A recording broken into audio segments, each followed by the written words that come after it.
What's up, traders? My name is Austin Silver. You're going to love what you see in today's video.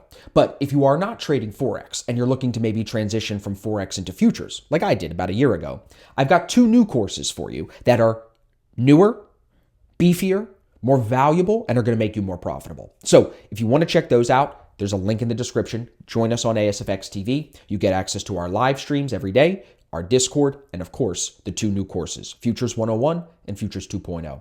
Thank you very much for checking out this video. Enjoy the Forex course, and hopefully we'll see you on ASFX TV very soon. What's up, traders? Welcome to chapter number 3.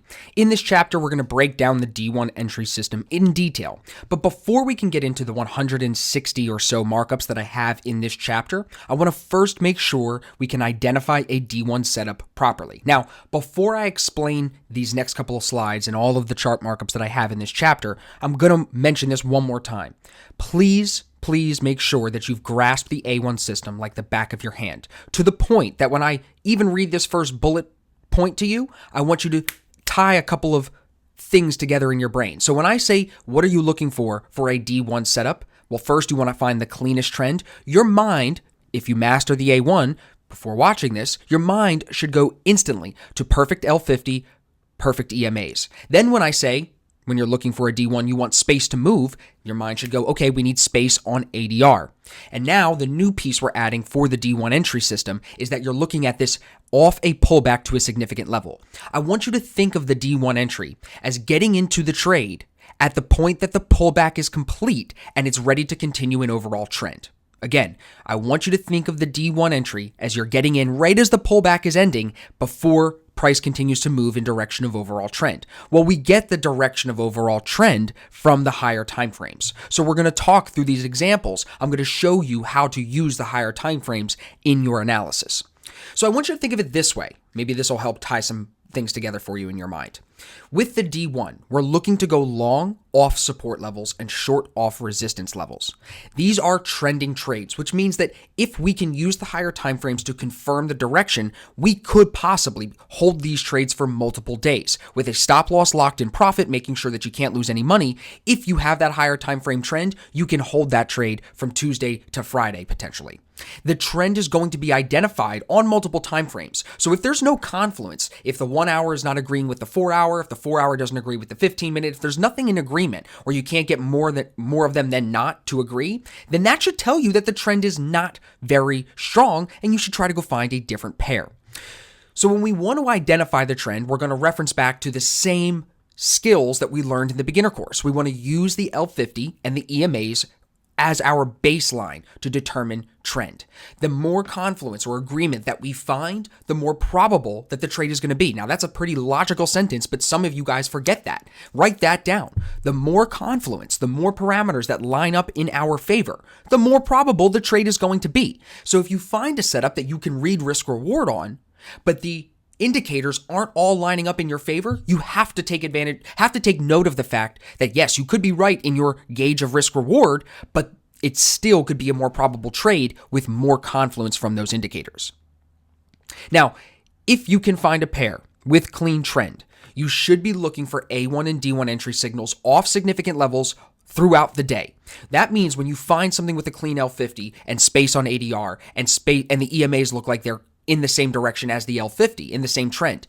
That's something that you're going to want to watch and see how price reacts to significant levels, to the Asia high of the previous day, the Asia high of today, to yesterday's high at the end of the day. You want to see how it reacts to that levels and see if it can present you these D1 entries off those levels in the direction of the higher time frame overall trend. So when we discuss the time frames that are needed to identify the D1, you have to remember it is not limited to one time frame or another. You want to use all the time frames to find confluence in the direction that you're trading. But the D1 entry itself is signaled when the 50 EMA is broken after divergence has been set. Now we're going to go through a ton of markups that show you how to define divergence as being set in a second, but just write this down. The D1 is when the 50 EMA is broken after divergence has been set. Now this is the repeatable signal that shows us bias has changed. Remember the original definition of divergence? Once bias has changed and the 50 EMA is broken, we can think divergence is now in control. The direction of the TDI or the RSI is now telling us the direction we should be trading, and we're going to move in direction of higher time frame of overall trend. The best D1 entries, the highest probability trades, are going to come off the 50 EMA with a perfect liquid 50 and space on all other parameters. Now, you can find D1 entries, as you're going to see in the examples, off other EMAs, but the highest probability, if you're going long, is going to be above the 50, right above, coming right off of it, or if you're going short, it's going to be right below the 50, going down, with the other EMAs above it, if you're selling it, and the L50 in the sell zone, or inverse, if you're buying it, L50 in the buy zone and EMAs all below price action. When you find that perfect trend, that's where you're going to find the best D1 entries. So now let's dive a little bit deeper into the factors that impact the probabilities of your trades. The first thing that we always look at when we try to gauge a potential trade setup is the liquid 50. That's our trend identifier. There's 3 situations that we have to take note of here that are going to decrease the probability of a D1 trade, just like they do for an A1 trade. Swapping liquid 50s are always going to be less probable. Falling liquid 50s in the buy zone, if you try to go long into that, you're going to have issues, more so than if it was not falling. Again, could it be better? That's the question we always want to ask ourselves. And the third situation with the L50 where it's going to decrease your probabilities is if it's in the sell zone and it's rising and you try to go short into it. You don't want to ignore the direction the L50 is moving, but you also want to keep in mind above that, which zone is it trading in? The most important thing when I'm trying to find a perfect liquid 50 is that it's not overbought or oversold and that it's been in that zone all day. I'm then going to check the EMAs, check the RSI, check ADR, check Asian range after I find a really good L50. But that's the first factor of probability that I'm always looking at. The second thing, I think this is just as important, it's the EMAs. Anything but full trend is going to decrease the probability of your trade. Full trend in an uptrend would be 800 EMA on the bottom, then the 200 EMA above that, then the 50 EMA above that, then price action with your 8 and 21 above that. So all the EMAs nicely fanned out with the 800 on the bottom. That's your full uptrend. Full downtrend is just a complete inverse of that. It's going to have the 800 EMA on the top, then the 200, then the 50, and then price action and the 21 and 8 EMA underneath that. So when I'm trying to judge a D1 trade, if I can find a perfect L50 in the buy zone and then EMAs that are in a full uptrend, I'm then going to check the ADR and the Asian range to see if those parameters can also fall in line to tell me, hey, could this be better? No? Oh, then this is a good trade setup. So when we talk about ADR, if a pair, for example, like GBP NZD, has moved 120 pips today, and its average daily range is 130 pips. There's only 10 pips left on ADR. No setup is going to make sense to take there because you have to assume it's just another average day. And nothing's going to make sense in that situation as far as measuring risk reward to take that trade with only 10 pips left on an average day. Next down the list is always going to be number 4, the Asian range. And if we trade within that Asian range, you guys know trading within that initial high and initial low can lead to getting chopped around. So it's important that if we're looking for D1 trades that we see if the pair has moved out of the Asian range today. And kind of tying that back into ADR, not only has it moved out of the range, but has it moved not far enough that it's busted ADR, but enough to tell me that there's still potential to see another move in that direction today. All of this is focused on finding the most perfect pair, the most closely, I should say, perfect pair to a full trend, meaning the L50 in the buy zone, more than 2-to-1 risk reward space left on ADR, EMAs in an uptrend, and outside the Asian range. If you can use these factors of probability to find high probability D1 trades, always asking yourself, what could be better? What could be better? Yes, you are going to find yourself trading a little bit less, but you're going to find yourself winning a lot more consistently. So it's important to keep all of these factors in mind and not overlook any of them. If you're using all of them the same way every day, judging the L50, the EMAs, ADR, and the Asian range, the same way every day, you're going to find consistency behind these D1 setups. Now let's talk about how to confirm the divergence. We're going to label divergence in 3 parts. First, that reaction point 1 that we discussed in last chapter when we practiced drawing the divergence, we're going to call that divergence started. The second point is going to be divergence set. That's reaction point 2 on the price action. That sets the divergence in place. Now, you can draw the divergence on your chart with just these 2 reaction points. We did that last chapter, so you should have a full grasp on that. Now we're going to add in the third jab. This is going to be what we call divergence confirmed. This is when price or divergence tests the divergence structure, confirming it as tradable, confirming it to be solid, confirming price to be moving against the direction of the divergence on price action. So let's talk about the three jabs. The third confirmation jab of the divergence structure can occur in one of two ways. First, price could break past reaction point 2 and then quickly retrace itself back in the direction that the divergence is telling us to trade, showing us the divergence structure would be solid. The RSI can do the same thing. So if either one of those decides to jab and test divergence but then retrace it, you can use that as your third jab or your confirmation of divergence. So let me explain now how to define the entry signal. I'm starting on the 15-minute time frame every day. With a clear trend, perfect L50, perfect EMAs, I'm then going to check to see if price is at a key level. If it is, I'm going to then go to the 1-minute or 5-minute to see if it's divergent off that level, going back in the direction the 15-minute is telling me to trade. The rules for entry are very, very clear. We're going to look for those first two reaction points to start and set our divergence. We can trade off those 2 points, but if we can get the third jab, that test and confirmation of divergence, that increases the probability of the trade. And then a candle closing through the 50 EMA after the divergence is set and confirmed is the entry signal. Your stop loss is always going to be at the pin high or pin low of the divergence structure. You want to make sure you account for your spread as well if you do have a large spread on some pairs. Your take profit, for me, it's always going to be at least 2R. This system is tested with the idea that these trades should go at least to 2R 7 out of 10 times. If you can't get 2R on the setup, then I would not take it. I wouldn't be in. If you can get 2R, you should be looking on the higher time frames to see if you could swing this and go for 4, 5, 6, 7R with a stop loss locked in profit. So that's the entry signal. Let me explain the exit signal. These trades, first and foremost, should be taken with the idea that either the take profit or the stop loss is going to be hit. Anything less than an A setup is always going to get its stop loss moved into profit when I'm up about 1 to 1.5 R. A setups are the only setups that I try to hold with the original stop in place if the higher time frames agree with it. And once I'm up 2R on that trade, I'm going to move the stop loss on the A setup as well.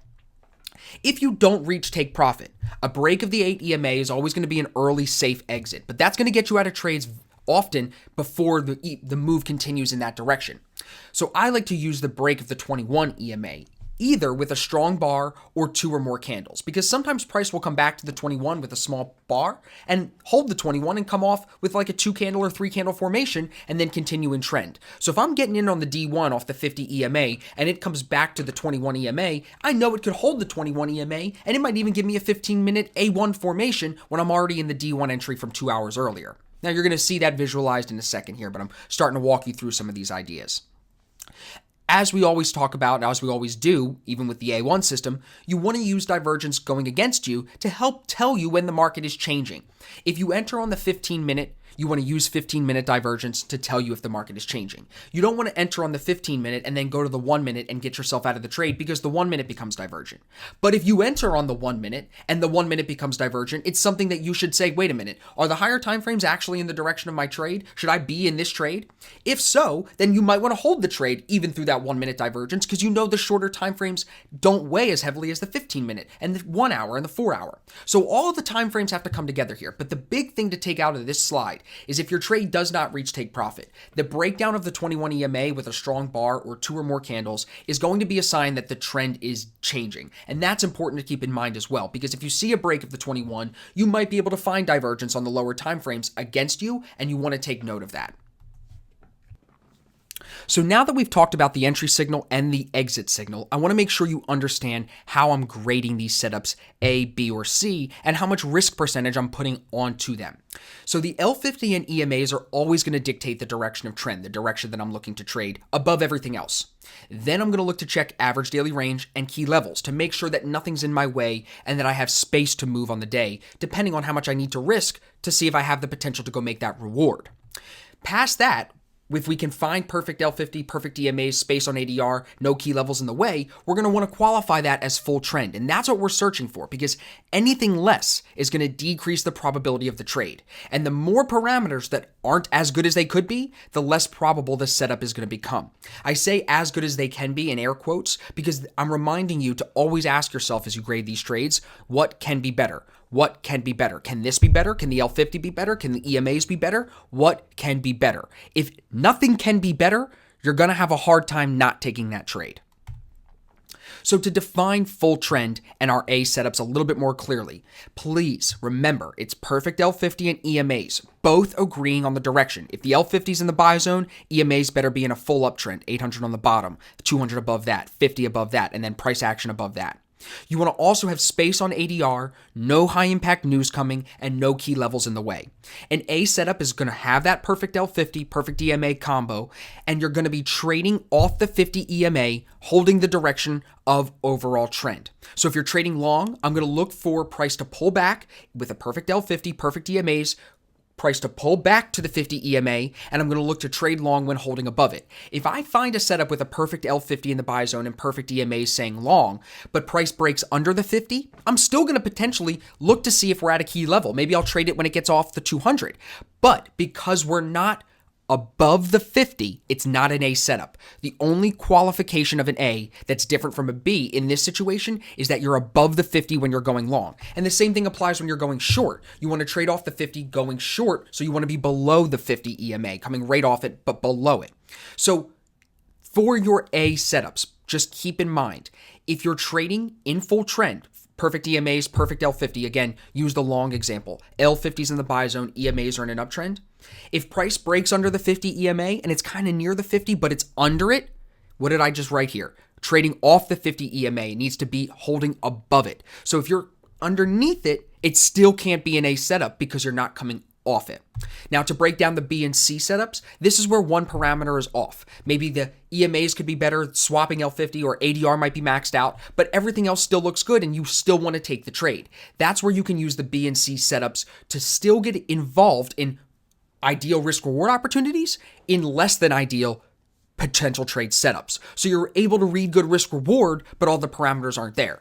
That's where the B and C setups come into play. For example, if I have a perfect L50 in the buy zone, perfect EMA, space on ADR, no news, but price broke the 50 and it's at the 200 and I have to trade up towards the 50, but the 800 is below me, that's still a B setup, not an A setup, because I'm not above the 50 EMA at the time of looking to go long on the 15-minute chart. Now, when we talk about using different time frames, I want to make sure you understand that the market is fractal. And what I mean by that is what you apply on one time frame, you can apply to any time frame and use it to read them all. So when we check the higher time frames and we see if trend is in our direction or not, we can then make the decision if it's a trade that we should be looking to hold for a longer period of time or not. The more time frames that line up with confluence of trend, the longer you can look to hold that trade. You have to also remember that key levels on the higher time frames are going to be stronger levels on the shorter time frames too. Like I said, it's fractal. If you find an entry off a higher time frame key level, it might be worth holding for multiple days. Now, news is important to this system because you want to treat it the same way as the A1 system. They're going to use high-impact news events to shake up the market. That will impact the D1 trades, but very often you'll be able to find D1s on days where there are no news events. And as that trade develops, maybe over the night and into the next day, news starts to come into play. That's why you have to make sure you're locking your stop loss and moving it into profit as the trade develops. I don't want to see anybody use this system and go up 3-4R in their trade and then end up giving money back. That's foolish. You don't need to do that. So pay attention to news. If you see it coming, make sure you're taking some of that trade off, booking the profit, and locking the stop loss in profit so you can't get shaken out by these, erratic news events that do happen. So now we're going to go into the chart markups. We're finally going to dive in. I know this is what you've been waiting for, but I always like to get the text information out first so you can take some notes and then apply it into the charts I'm going to show you here through the rest of the course. So if you have any questions, please drop a comment down below or write me an email before we get into the next half of this chapter because I don't want to go into the markups with you if you're not ready. So pause the video if you need to rewatch the beginning so you grasp the entry, the exit, and the risk management that I'm applying to these trades.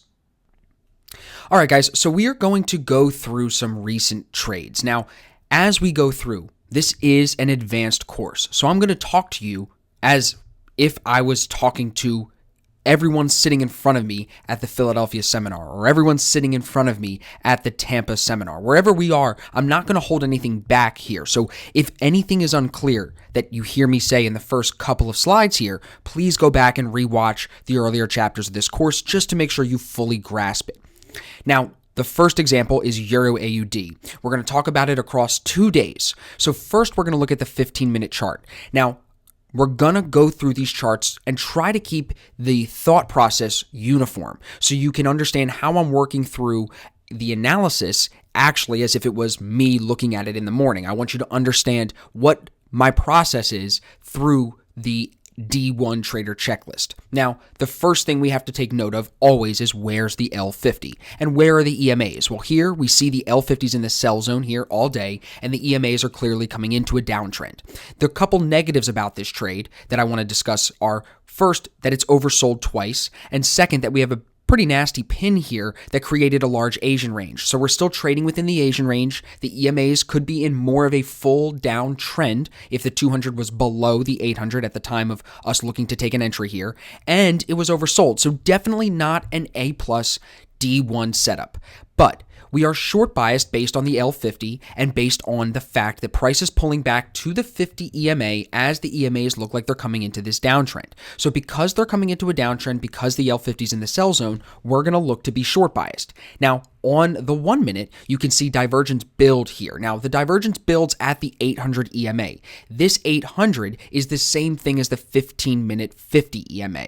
So to see this build above the 800 EMA is another thing that prevents this from being an A+ setup. Because if it was an A+ setup, we would be looking to go short under the 50 EMA, off of it, but from the bottom of it, not from above it. Because what happened here was we broke the 50 EMA, so this could be a retest before a bounce higher. So it's not as probable of a trade if price action would be consolidating below the 50 instead. But you still have to read divergence. You still have to respect the fact that it could be using the 50 as a key level. And in reality, if you can look back to yesterday's low set right here, that's where price was pulling back to. So it was still coming off a significant level.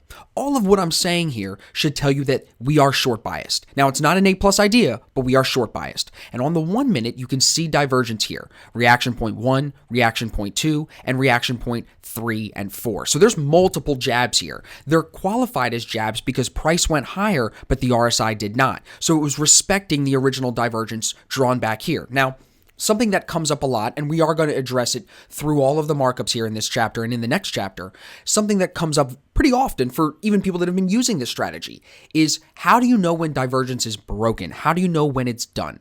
Well, if price action would have broken for new highs and the RSI would have broken for new highs, we would say that divergence is broken. But until both the RSI and price action get above the divergence trend lines that we draw, I'm going to say you still want to keep that divergence as qualified. And here you can see it was set with reaction point 1 and 2 at the bottom left of the screen. The third jab here, when the RSI kisses off the line, it's not like I drew the line to this point. That line was set there. So there's no coincidence that that happens. It's not a coincidence that it hits exactly to that line. So that third jab here is really what solidifies the divergence for being solid. And the break of the 50 EMA after that third jab is where I'm looking to take entry. Now, we are taking entries after 2 hits to divergence. I have to make that clear.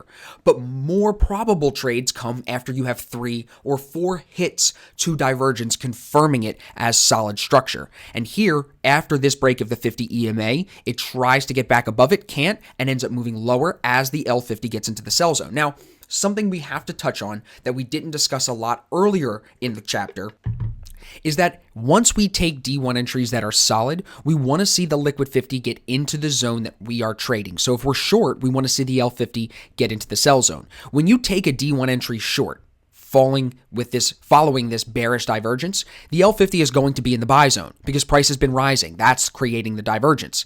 So it's not going to be the same thing as an A1 entry where you would be going short with an L50 in the sell zone. You're going short with the L50 in the buy zone, but you would want it to get into the sell zone before the RSI crosses back through it. See how the RSI crosses back through the yellow line right here?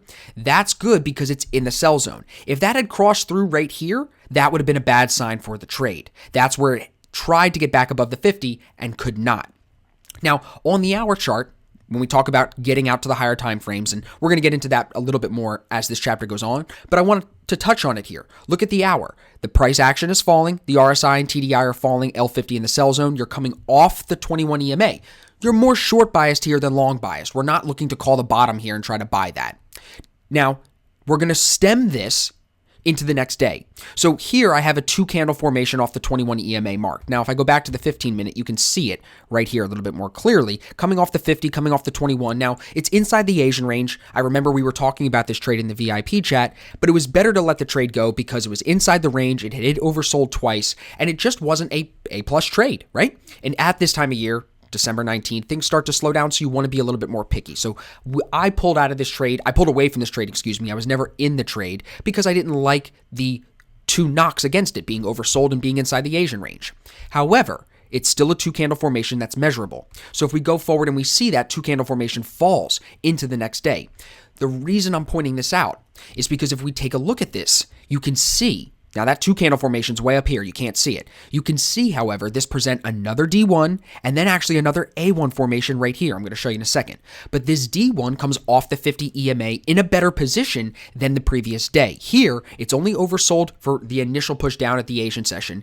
And more importantly, the price action did not break above the 50 EMA. It was actually below the 50 EMA. And we know that that's a better place to be going short, below the 50 EMA with an L50 in the sell zone, EMAs in a downtrend. Now on the 1 minute, this looked like this. Divergence on top. Now, the third hit is right here. My notes say 3 jabs. I have the line drawn out to here. There's multiple hits here. You could have drawn it to this point. The reason I chose to draw it here, and this is kind of like another unwritten rule, is that I like to see price hit the 800 on the 1 minute first before I take my entry. So I drew the line to here just because that's when it finally made it to the 800. You have more than 3 jabs of divergence in here, where price is going higher, but the RSI was not. It then breaks the 50. You would put your stop at that pin low and add for your spread. And this one ends up falling for you, as you can see, all day, 13R away from that position. It actually ends up presenting a 2-candle formation off the 21 EMA. Now, this is a perfect L50, still an A1 idea. And why I really like it is because the 1 hour, again, clearly short biased. We said that from the previous day, right? So you're still following that short. But on the 1 minute, seeing this divergence off the 15-minute 50 first before this 15-minute 2-candle makes me more likely to take that 15-minute 2-candle because I know I've got a D1 in here off the 50 and I'm very heavily short biased, which makes this entry a lot easier to take. And if you're in this D1, this formation and this TDI cross makes you very confident in your trade to hold it. Now, let's move forward. My favorite pair here, GBP, NZD. Another huge runner, slightly different. Not oversold, perfect L50 in the sell zone, EMAs in a downtrend. So we're short biased.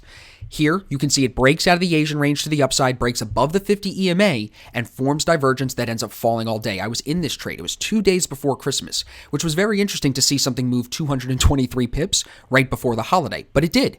I only had a 10 or 11 pip stop in here, and this thing, unbelievable move. I was out here, as you can see, my exit position marked, but it fell basically almost 2.5 times further than where I took the trade. Here, look at the divergence building. RSI goes way overbought right around midnight and ends up falling as the morning goes on into 1 a.m., 1:30, and 2 o'clock. I was in here when it broke the 50, tried to get back above and could not. I was waiting for the L50 to start falling and get into the sell zone. Like I just told you on the previous trade, that's what I want to see. However, had I just entered here and put my stop here, I actually would have had a better price. So if I'd gotten in on that break of the 50 after the third jab and put my stop at the pin high, it would have been an even better trade for me. But notice, the RSI does not come higher both times here as price action does. And that's what creates the divergence. That's what gets this thing exciting. Right at this 1 minute 800 EMA, which you know is the 15-minute 50 EMA. See how price is above the 15-minute 50 and price is above the 1 minute 800. It's the same EMA almost. On the 1 hour chart, which direction did this tell us to trade? It was pulling back to the 21 EMA. EMAs are in a downtrend. L50 clearly in the sell zone. It's clearly short biased. It's a great place to be looking to sell it off the 21 EMA. And then on the 4 hour, you're outside the 8 EMA. Now that 800 EMA is there, but the L50 and price action are both short biased on the 4 hour too. So all the time frames here telling you that you've got a great entry here on GBP NZD, and that's why I was in the trade. Everything lined up. This is a great D1 trade. I have to emphasize that. No matter what we talk about on the D2 and the potential reversals, or we talk about D1s that are less probable even, this trade, perfect L50, not oversold, space on ADR, outside the Asian range. Yeah, it's not underneath the 50, So it's a B setup, but everything else about this, higher time frames, everything else about this said take a short entry. And this is another great example of there's no A1 in this drop at all. There's no A1 formation. Even this 3-candle formation off the 21 is not tradable. Look how oversold it was. It's just not a good formation. So there's no A1 here. So without the D1, you're missing this move. And that's what I was talking to you about in the beginning of the course. This strategy is going to show you how to not miss these perfect L50, perfect EMA trending moves. And that's why these are going to be the most powerful trades that I can teach you in this course. No matter what we talk about with D2 reversals, the D1s are always going to be better trades. So let's move into another example here. This is Euro NZD. So we're going to look at this as a D1 entry, and it's important that you understand why. This involves the higher timeframes, and like I said, we don't want to ever overlook them. This D1 strategy is putting everything that you learned in the beginner course and putting it on steroids, basically. It's putting the full picture together for you. So here, the L50 is in the sell zone clearly for most of the day. EMAs are in a downtrend, but the last few hours, it pulls back to the 15-minute 800 EMA, which is a significant level. There's a big news pin the previous day, but this pullback here is important to take note because it does not break the 800. Now, it does pull the liquid 50 into the buy zone, which is not ideal. We would definitely not call this an A setup to short it, but take a look at the 1-hour chart. L50 is falling, price action is falling. You're coming off the 50 and 200 EMAs in a downtrend. The 4-hour, same thing. Off the 8, off the 21 EMA, off the 50 EMA, L50 clearly short biased. So the 4-hour and the 1-hour are telling you to look for shorts. The 15-minute pulls back to the 800 EMA. So you can then go to the 1-minute and find divergence potentially, as you do here, and trade that short as a D1 in direction of the higher time frames and in direction basically of where the L50 told you to trade and EMAs told you to trade all day previous here on the 15-minute. So the 1-minute had only 2 hits to divergence. See RSI high, price action goes higher, that creates the divergence, it breaks the 50, stop goes at the high, it falls all the way to the 800. Now, we're going to talk about this a lot. See how it forms divergence on the bottom? RSI hits a low and it rises. Price action falls. That could say, hey, you might want to get out of the trade, right? But if you keep the higher time frames in mind, you're going to be able to hold through. If you had gotten out, you would have been out right here and you would have missed this entire drop that takes place this day. So it's important to understand that you're going to be entering these D1 trades off key levels that sometimes price will move away from and retest before the full move happens. As you can see here, it does that with 2 pins. So just stick to the 15-minute and higher time frame trends, even when you take a 1-minute entry like this on Euro NZD. Now, an important example here on Euro JPY. Here, you see the EMAs kind of coming into a downtrend, L50 saying to sell it. Here we have divergence present on the bottom, which tells us the RSI is rising, which tells us price action is falling, which means the market could be changing. Now, it doesn't mean full reversal, as you can see. Instead, here it ends up chopping. So when price pulls back to the 50 EMA, with an L50 and EMAs telling you to sell it, you might be looking for shorts in there. And there is divergence. 1, 2, 3, 1, 2, 3, 3 jabs, and then it breaks the 50 and falls.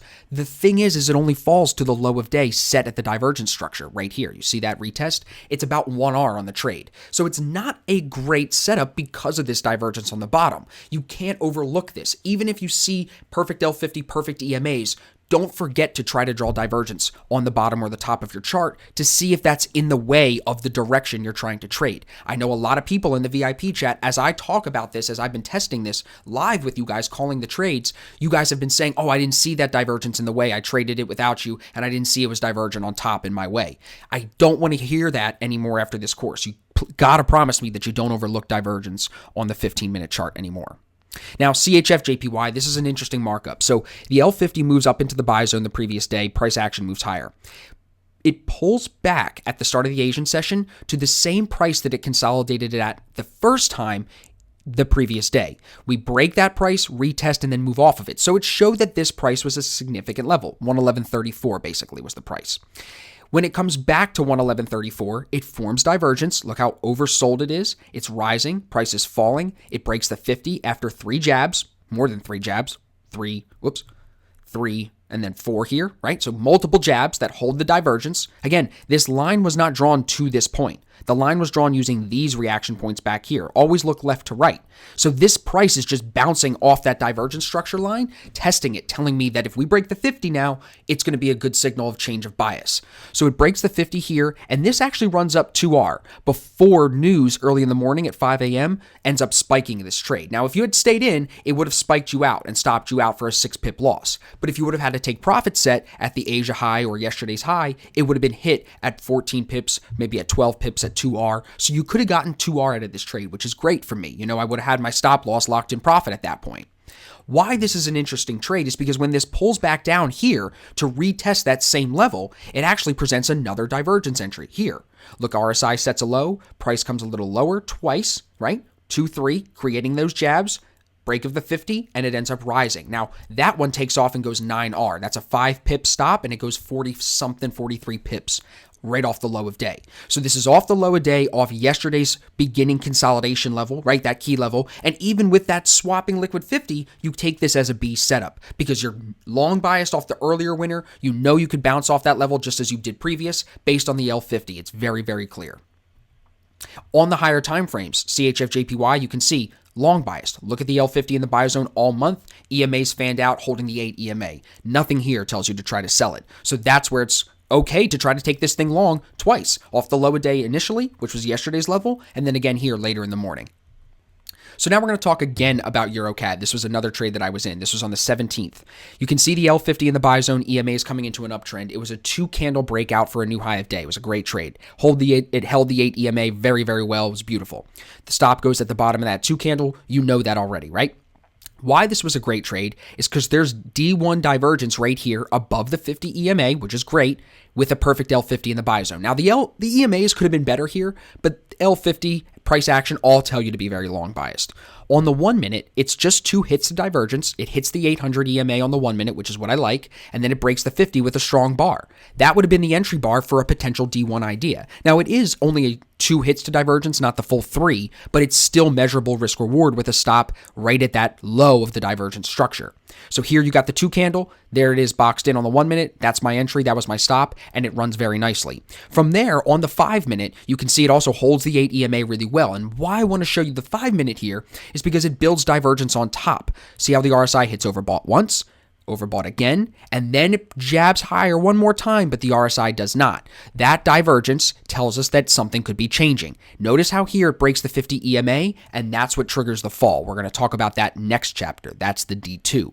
So the D1 and D2 are going to go hand in hand, but for this example, just notice the 5 minute from when I was long held the 8 EMA, which we love, became divergence, which tells us change is coming when we're up over 3R. So you got to pay attention to that to know when to take the trade. Now, it's interesting to see that long trade the day before, because now if we look at the next day, EuroCAD ends up presenting a D1 short. So you could have made money long yesterday with me, and then here today, if you were awake, I wasn't awake early enough for this, you could have made money short.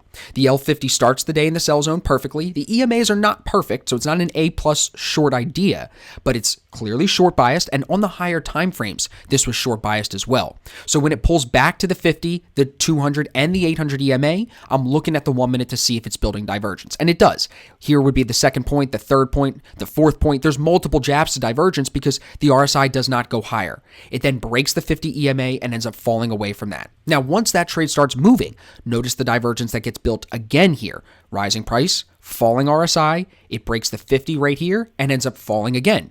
So when you're looking at this trade from the top, it's very, very interesting to notice how yesterday, if I just go back, you could see you're able to make money long, about 3R, very easy off a perfect L50, perfect, almost perfect EMAs at the time of entry, right? And then the next day, come back today and hit it short, perfect L50, almost perfect EMAs, and make money 13R here. So the potential with this D1 strategy in the day trading world is unparalleled. You can go long one day, short the next day, and make money both trades. Here, the risk was only 7 pips. And notice on the exit strategy, notice how you're going to get 2R no problem. It breaks the 21, but only with 1 candle. It then quickly holds and comes back down into trend and then never breaks the 8 EMA until much, much later. So an easy trade here on EuroCAD. So now that we've gone through a few markups to get our teeth wet, right, to wet our lips, whatever you want to call it, I want to make sure that we're emphasizing the use of the higher time frames. So we're going to look at an example here on GBP USD. We're going to look at all the time frames, but first I want to show you my entry to my exit on GBP USD. So I took about 1.5 R almost out of this trade. It was like 1.3 R. I was buying it off the 200 EMA towards the 50 EMA. So off the jump, you can see the L50 is not perfect, right? That's a knock. EMAs are good. 800 was on the bottom, so it was in an uptrend, but I'm below the 50 EMA. Now, of course, it could bounce off the 200, it can rise, absolutely. But being below the 50, I've said it multiple times now, that's not a super probable position, right? It could be more probable. So long bias is there on the 15-minute based on L50 being in the buy zone and price moving higher and the EMAs being an uptrend. It is overbought twice, which isn't great either, but to buy it off the 200 is not illogical because you could see it bounce at least to the 15-minute 50. Now, on the 1 minute, this example should look familiar. This is from earlier in the course. I used this because it does show how long it takes divergence to build. You can see it never broke the 50 EMA until it had locked its bottom here at 133.23. Once it had double tapped that bottom and broke the 50, I felt confident to take my position. So this is where I entered on the 1 minute. Now, at this point, I know I'm trading off the 15-minute 200 beneath me, going towards the 15-minute 50. So before I walk you through how this 1 minute played out, I want you to see the 1 hour. You see the L50s in the buy zone, you see the EMAs are in an uptrend, and we're buying it off the 50 EMA, which would be a good position to be buying it, right? Absolutely. On the 4 hour, you can see L50's in the buy zone. It was overbought. You've got some, a couple spikes to overbought, but overall, EMAs, price action, it's all moving higher. So you're still long biased off the 8 EMA in this candle. And then even on the daily, L50 in the buy zone, price is moving higher since October. So you're long biased here as well. According to the daily chart, breaking through the 800 EMA, you were long right here if you had taken this trade with me in this doji candle off the top. Now, of course, you see the next day it does fall, and that's the point that I want to make with this trade. Even with these higher time frames being long biased, it still didn't end up carrying into the next day, and that's because the trend wasn't ready to move that way. Now, how can we tell when that's going to happen? Well, let's start back here again at the 1 minute when it breaks the 50. This is when you take the entry.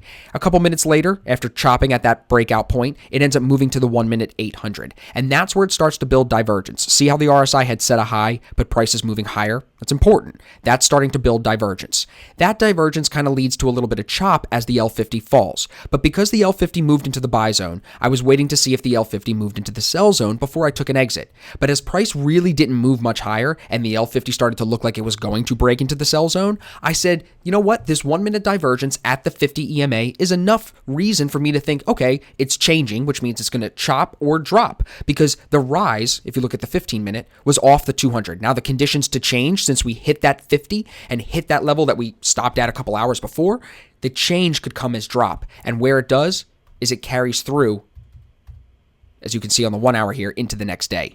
So we were long off the 50 and we used that 1 minute divergence here, plus the fact that it wasn't an A plus 15 minute setup. Swapping L50, double overbought, dropping L50 at the time of entry, and it was from the 200 to the 50. So if you get 1 R, you get 1.5 R out of that, you take it. If you find any reason, or especially multiple reasons to get out, like I just showed you with the divergence, with the EMAs not being in trend, take the winner, move on to the next trade. Now let's move into another example. This is CAD JPY. Again, we're going to start at the top. This is the 4 hour chart. So you see the move is long, but look at the L50, look at price action. Price is making higher lows, moving up. RSI is making higher lows, and the L50 is in the buy zone after being in the sell zone briefly, but before that, even in the beginning of December, the 4 hour L50 was in the buy zone. Now here on the hour, L50 in the buy zone the last 2 days, EMA starting to fan out, and you're buying it off the 50 EMA, which we know is a great place to be buying it, right? On the 15 minute, L50 in the buy zone, EMA's in a full uptrend, price pulls back to the 200 EMA, and that's where you're looking for the divergence. So when you see this L50 set up and you don't see divergence on top, and the higher time frames are long biased because you're at key levels with L50 and EMA's long biased. Here, when it breaks the 50, you don't want to get discouraged. See that 1 minute 800 right here? That's the 15 minute 50. Just let the divergence build. See here how the RSI comes higher and price action is coming lower? That could have been your first point. Price then comes even lower, right? Setting 2 more points down here, and then here. Now that's my second and third jab, and I'm waiting for a break of the 50. Boom, there it is. Stop at that pin low of the divergence structure, and it gets carried up, as you can see, here on the 15 minute into the next day. If you're able to take this, it's 90 something pips into the next day. But I'm looking at this to first go to high of day. It gets shoved through high of day, so you'd probably hold a little bit longer. And by the end of the day, you're pulling probably 4 or 5 R out of this thing. It goes 13 R into the next day, but it never breaks the 8 or the 21 until the end of the day. So a beautiful trade here on CAD JPY off the 200. But again, here, even with the L50 like this, because you're not buying it above the 50, I would still give it a B setup.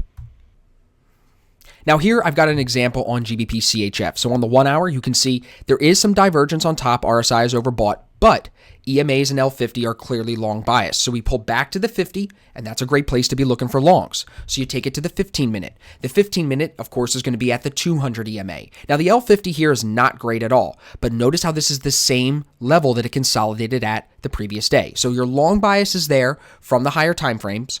You're at a previous significant level, and you're at the 200 EMA. So it would make sense then to go down to the 1 minute and see if you can find divergence. Now it's not an A+ setup. I've said that multiple times, but it's still measurable risk reward. So here, when it breaks the 50, after it's got divergence clearly started, set, and confirmed, multiple hits, you're just waiting for that break of the 50. Your stop goes at the pin low, it's 13 pips, and this carries 2R. It goes about 50 pips by the end of the day. And on the 15 minute, notice how it goes right first to the 200, first to the 21, breaks there. Then to the 50, breaks there. So trading underneath the EMAs, when you're going 200 to 50, just watch the 15 minute to see if it breaks and puts bodies through it. And here it does. And I think that that's because, again, look at the 1 hour. It got above the 21, tested it, held it, and then moved higher even into the next day, 7R into the next day on this thing. So if you're able to find higher time frames that are long biased, even with a not great 15 minute L50, you could still get in the trade, take it as a C setup, and that could be a trade you hold for multiple days. If you had put the stop up here, 7 pips into profit, 129.70, you would have been safe even here as it moved back to the 21 EMA. Never would have hit you, and it would have been fine to hold that thing into the next day. So it's possible to swing trade good D1s even down here off the 200, not even just off the 50. Now, I want to take a pause for a second before we move forward into some more really good D1 trades to go over what perfect D1 trades look like, or close to perfect D1 trades look like. But I want to remind you that very often, because of the skills and tactics that I'm teaching you in this course that you're going to be able to use going forward, you're going to find divergence often, all over the place. And it's important to keep in mind the factors of probability that we spoke about earlier. As we go through these next few markups here, you're going to see what I would qualify as really solid D1 trades. D1 trades that are worth the risk-reward setup that we're going to discuss. So first, we're going to talk about CAD CHF. We're going to start on the 15 minute and work our way to the 1 minute to show you the exact entry. Now, I always start on the 15 minute, but again, I'm going to remind you, this is a fractal strategy, meaning you could take this same idea and you could start on the 1 hour and go down to the 15 minute or the 5 minute, as low of a time frame as you possibly could to find an entry. For me, I like to day trade. I like to be in and out of my trades within 1 day, which is why I always start on the 15 minute. So yes, you could use 50 EMA breaks and divergence on the hour, the daily, to trade divergence. Absolutely. Your stops are going to be bigger, right? Your positions are going to be smaller and your trades are going to take longer to move. But for me, the 15 minute is where really consistent returns are. So I'm going to focus these markups now on the 15 minute and then showing you how I take it down to the shorter time frames. So looking at this setup here on CAD CHF, we're going to keep moving through as we have been. L50, very clearly long biased. You do have some divergence on top. I hope that you could spot that here. With price action rising, but the RSI falling from its high set here the day before, you have to qualify that as divergence, which tells us that the rise here could be changing. And it does. It pulls back and actually breaks underneath the 50 EMA. It pulls back to the Asian session low. See the changeover of day here? It pulls back to that Asian session low and builds divergence on the 1 minute. That 1 minute divergence, of course, I'm going to show you in a second, has that 50 EMA break, and it ends up moving really nicely all day long. Now notice on the 15 minute how you're entering the trade as the RSI is rising with a perfect liquid 50 in the buy zone. The trend line is also rising. EMAs are in an uptrend and you're trading off the significant level of the Asian session low. So when you go to the 1 minute, as price would be pulling down to the 50, you'd be looking for longs. Okay, it breaks under the 50, you're still looking for longs because you could trade it off the Asia low, right? Off even the 200 if you would want to.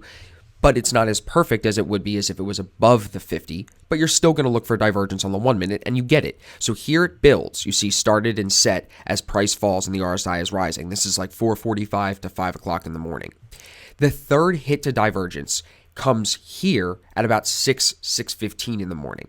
The reason that is qualified to me as the third hit is because the RSI breaks the purple line and comes back through it. That purple line on the bottom here is set way back here from 5 a.m. So this push down here and this test here wouldn't induce me to take an entry. I wouldn't be in on this 50 EMA break right there. And even if I was in there, let's just say by example, or by happenstance I get in early, the stop would have been down here as it is. It's about 0.7584 at that pin low of the divergence structure. So even if I had taken the early entry, I would have been safe. But because I waited for the third divergence hit, getting in on this break of the 50 proved to be much more profitable. As you can see, that moves pretty nicely. I mean, it consolidates for about an hour and a half, but then it ends up moving very nicely. By 12 o'clock, you're way into profit. And it shifts here off the 50 through the 21 on the 15 minute, which is a really good sign. So in there, you could see that almost as an A1 shift candle. Now, it's divergent on top, and it is a dropping liquid 50, so it's not the best shift candle,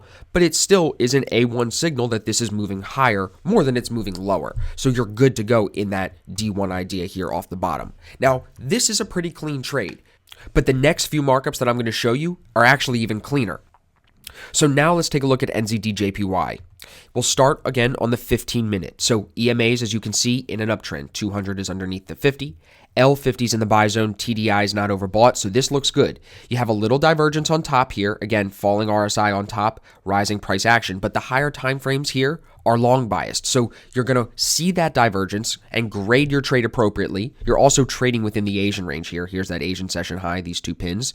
So you're trading within the Asian range. You're divergent on top, but you're above the 50 and you're looking for longs. On the 1 minute, you have 3 clean hits. 1, 2, 3. Started, set, confirmed. And I loved that the third hit is right off the 800 EMA, pretty close to putting a body to it. It breaks the 50 right here with a very strong bar, so I'm entering on that 50 EMA break, and I'm putting the stop at the pin low of the divergence structure.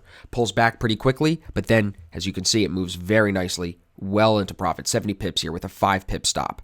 You see that pullback was just that pin right there on the 15 minute, hit the 50 and bounced. And after that, it never broke the 8 EMA until it was well into profit. So again, your long bias based on the higher time frames, based on the 15 minute L50 and based on the EMAs. All that creates the long bias. Then you go into the mindset of, okay, well, where are the rest of the parameters? Am I in the Asian range? Yes. Do I have space on ADR?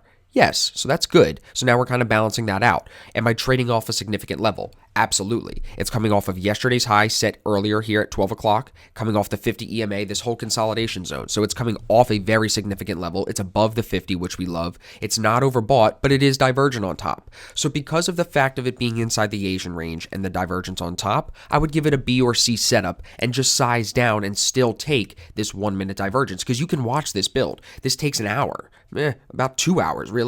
From about midnight all the way till 2 o'clock, it builds and builds and builds, and then around 2:30 is where you get your entry. So I'm hoping now you're starting to see the pattern. Perfect L50, perfect EMAs. I'm watching price and waiting for it to come to a significant level, and then I'm going to the lower time frame, the 1 minute or the 5 minute, more often the 1 minute, to find the divergence that tells me to get in, going long or going short in direction of overall trend. Now let's take a look at Euro JPY, another markup here that's really clean. Look at the L50 in the sell zone, look at the EMAs in the downtrend. So you know as price pulls back here at 3:15 in the morning to the 50 EMA, even though it breaks through, that could just be a retest here of the level set during the Asian session, and it is. It's a great retest because it doesn't go higher. It actually is lower, which is fantastic because that keeps that market structure of lower highs. So it pulls back to the 50, and as it does, you're looking on the lower time frame to see if you have divergence to tell you to come short because the 15-minute L50 and the 15-minute EMAs are saying to take it short. This is outside the Asian range, and there's no divergence on bottom today. So you're pretty clean to trade this thing short. Now, the problem that I had with this is that there was only 2 hits and it was very fast. You see it 1, 2 very quickly, 1, 2 very quickly. And then it breaks the 50 EMA and falls. Now, where I would justify maybe getting in if you didn't take this initial break because you said it was too fast like I did, here, as it holds the 800 and the 50 on the 1 minute and falls, with that L50 moving into the sell zone exactly like I was saying to you we like to see, that could be a position where you take an entry here and use that same stop at the high, but you just get in a little bit later after you're sure that it's holding and actually coming lower. Remember, once you take the entry, you want to see the L50 do what? Go right into the zone that you're trading. So here, when you're short off the 50 break, you want to see the L50 get right into the sell zone. And it does. And then with this RSI crossing through it in the sell zone, we're fine with that because you want it to do that so it can cross back down and fall in your direction. So the divergence here, very quick, but you get that 50 EMA break here as it comes back down through the 50 on the 15 minute. You're short biased, again, because of the 15-minute time frame. L50 and EMAs say we're looking for shorts, so that's what you're looking for here. Now let's take a look at GBP CAD. Here on the 15-minute, this was a swapping liquid 50, as you can see, to start the day. It started in the sell zone, but pulls up into the buy zone around 5, 6 o'clock in the morning.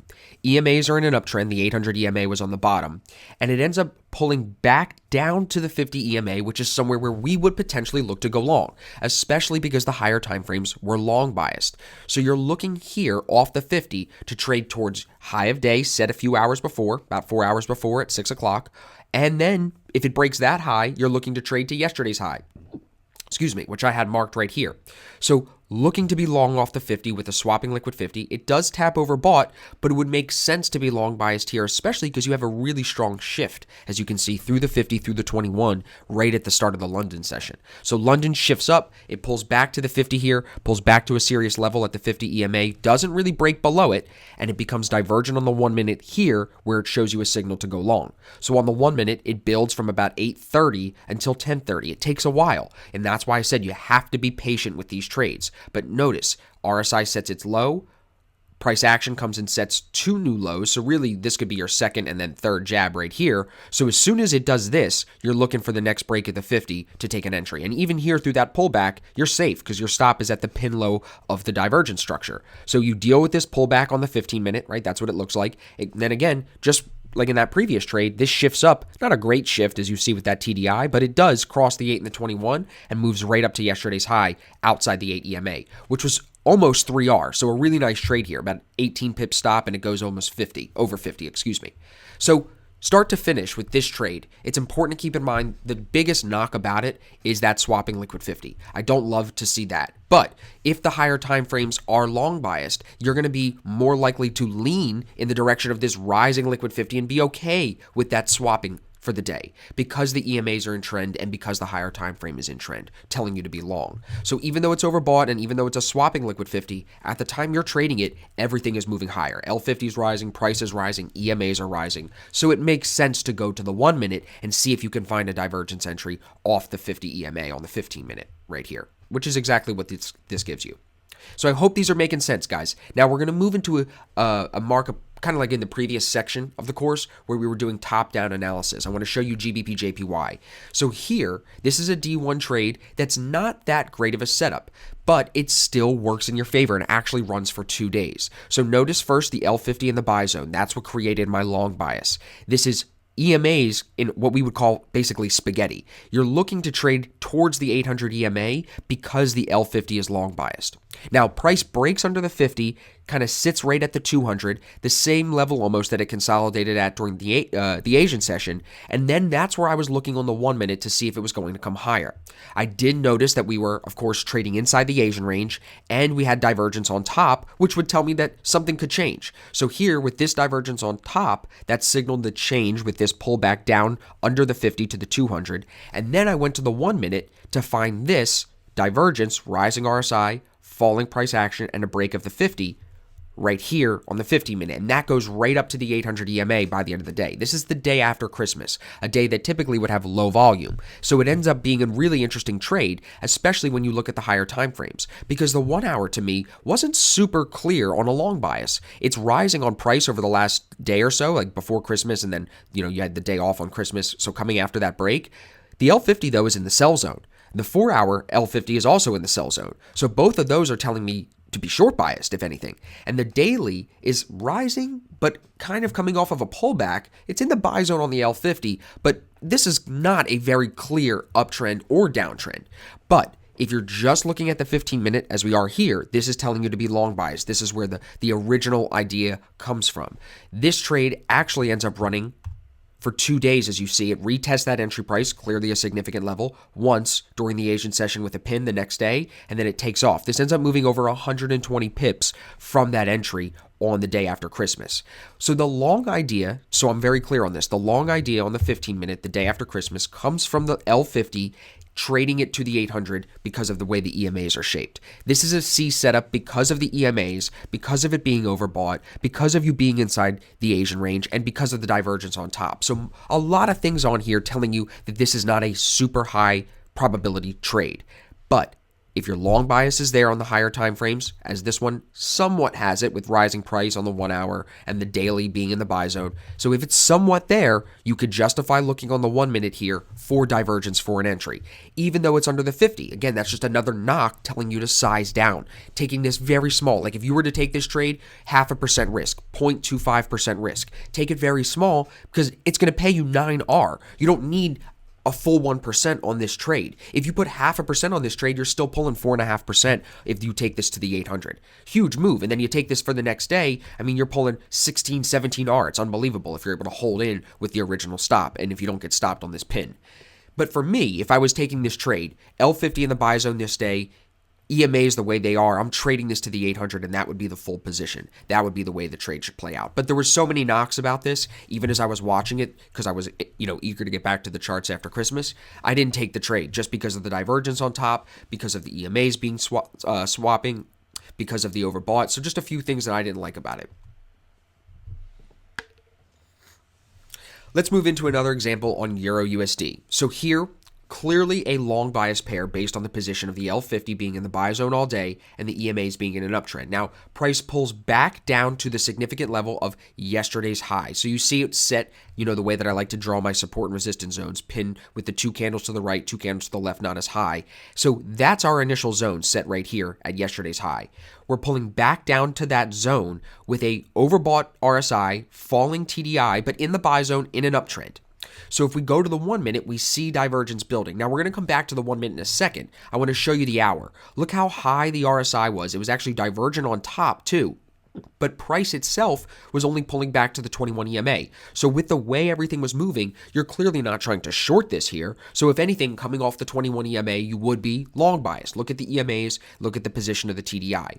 Take a look here at the 4 hour. Same thing, rising L50 in the buy zone, RSI is overbought, but look at price. It's outside the 8 EMA. So you still have that long bias. Now, going back to the 1 minute, the divergence builds over a pretty good period of time, about 2 hours, from 6 o'clock all the way till 8 o'clock. Now, there is a break of the 50 EMA right here that might induce you. And this goes back to what I spoke about earlier in the course, saying sometimes you're going to have to take 2 entries on these things and be willing to get stopped, be willing to be wrong, just accept that loss, and then get back in so you don't miss the full move. If you got stopped on this pullback here and did not get back in, you miss 4.5R. A 7 pip stop goes 32 pips. So you miss 32 pips of movement because you got stopped. I mean, from here, you're probably losing 5 pips. You're in at 111.90, you're stopped at probably here, which was like 111.85. So you're losing 5 or 6 pips, but then if you don't take the re-entry, you're missing 30. So you have to take both. If you got stopped on this 50 break, if it came down and broke that, then I would say just stop trading. Something's wrong. Send me the markup. I need to adjust. We need to talk. You know what I mean? We need to work something out. Whatever you're seeing is incorrect.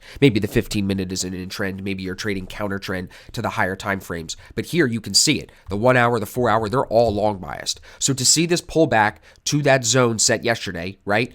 Under the 50, which is not great, but still looking for longs, under the 50, seeing it pull back to that zone, you would think, well, let me see what the 1 minute's doing. And when you click to the 1 minute, you see this divergence building, and this entry comes at 8:54, right before 9 o'clock. And notice, you take the entry on the 50 break, where's the L50 go right away? Right into the buy zone, exactly what you want to see. So again, started on the 15 minute, I liked the L50 in the buy zone here. Check the higher time frames, the hours, long bias, because again, I'm not going to be the one to try to sell it there off the top, even though it's overbought. 4 hour outside the 8 EMA as well. So all the higher time frames long biased, which made this a pretty good D1 idea on the 1 minute. So now let's take a look at CAD JPY. So on the 15 minute, again, a very similar setup to what we just went over. You see the way the EMAs are positioned with a TDI in the buy zone like this, you know we're trading along to the 800 EMA at least. So here it's overbought, which is definitely a knock, but the EMAs with the 50 above the 200 look great to take this to the 800. So the L50 being in the buy zone, the EMAs positioned the way they are, I'm looking for longs. Even though it's overbought, I'm looking for longs. And notice, price pulls back to this level of 82.40, right? That's the same price that it set its high here yesterday, pulled back, tried to break, pulled back, and actually broke through during the Asian session. So now that it broke that price, it actually ends up testing and bouncing off of it, using it as support now. So to see it pull down and pin off of it, test of support. Again, test of support. So now bouncing back down to that level, you know I'm looking for longs on the 1 minute to test that support and for me to get in long. Here, it's just 3 hits very quickly. So you see the second hit really could have been classified here that I have it drawn to, and then this push down would have been the third hit. Irregardless, it breaks the 50 EMA here after that second or third hit, however you want to qualify it, and that's your entry signal. Stop is very tight here, just about 5 pips at that pin low of divergence structure, and this runs with that 5 pip stop from 82.42 up to 82.63. So a very nice 20 pip rip here with a 5 pip stop. You're getting 4R on a counter trend trade to the 800. And as you can see, this actually continues higher into the next day. So when you look at the higher time frames on this trade, because they're long biased, you're able to potentially lock your stop and take this into the next day and even ride that thing out further than that. So notice, again, where's the long bias come from? The L50 and the EMAs. It's not a great A+ trade, but you know you're long biased more than you're short biased. You're not trying to sell this here with an L50 like that. Never. You're only looking for longs. So when the divergence sets itself in, it's at that 800 EMA, which we like.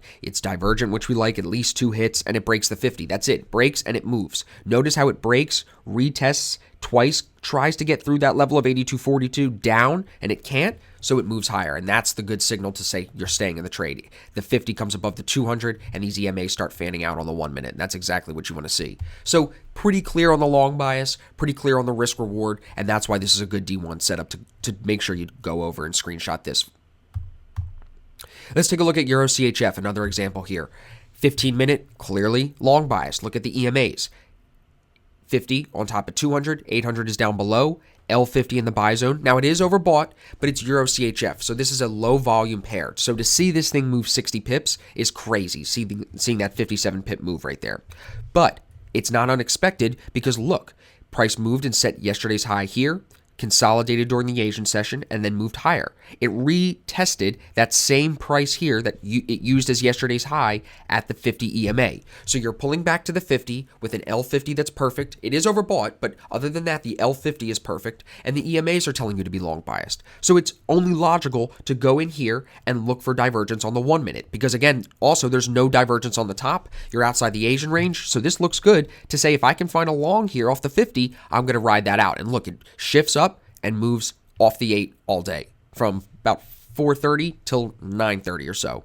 So on the 1 minute, it looks like this. Now, this does not make it down to the 800 EMA. That's the only thing about the 1 minute that I didn't like. But RSI sets its low, started, set, confirmed. Here's your third hit, break of the 50, and it rips. So again, screenshot this so you can have my notes, but the biggest thing that I would knock on this 1 minute is the fact that price did not get down to the 1 minute 800 EMA here, which is the 15 minute 50. It pinned it a few times, as you can see, but it never put a 1 minute body on there, which is something that I would say is a small probability factor, but it's still important to keep in mind that you want to see it get at or close to the 800 on the 1 minute here.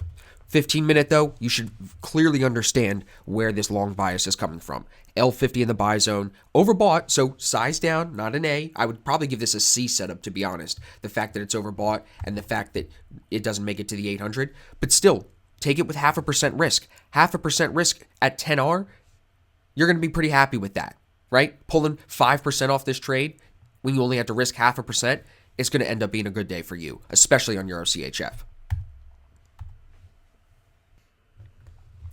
So let's take a look now at Euro NZD. It's a really nice 15-minute setup that runs about 7R from the entry point. So L50 and EMAs clearly are long biased. It starts the day in the buy zone here and moves higher.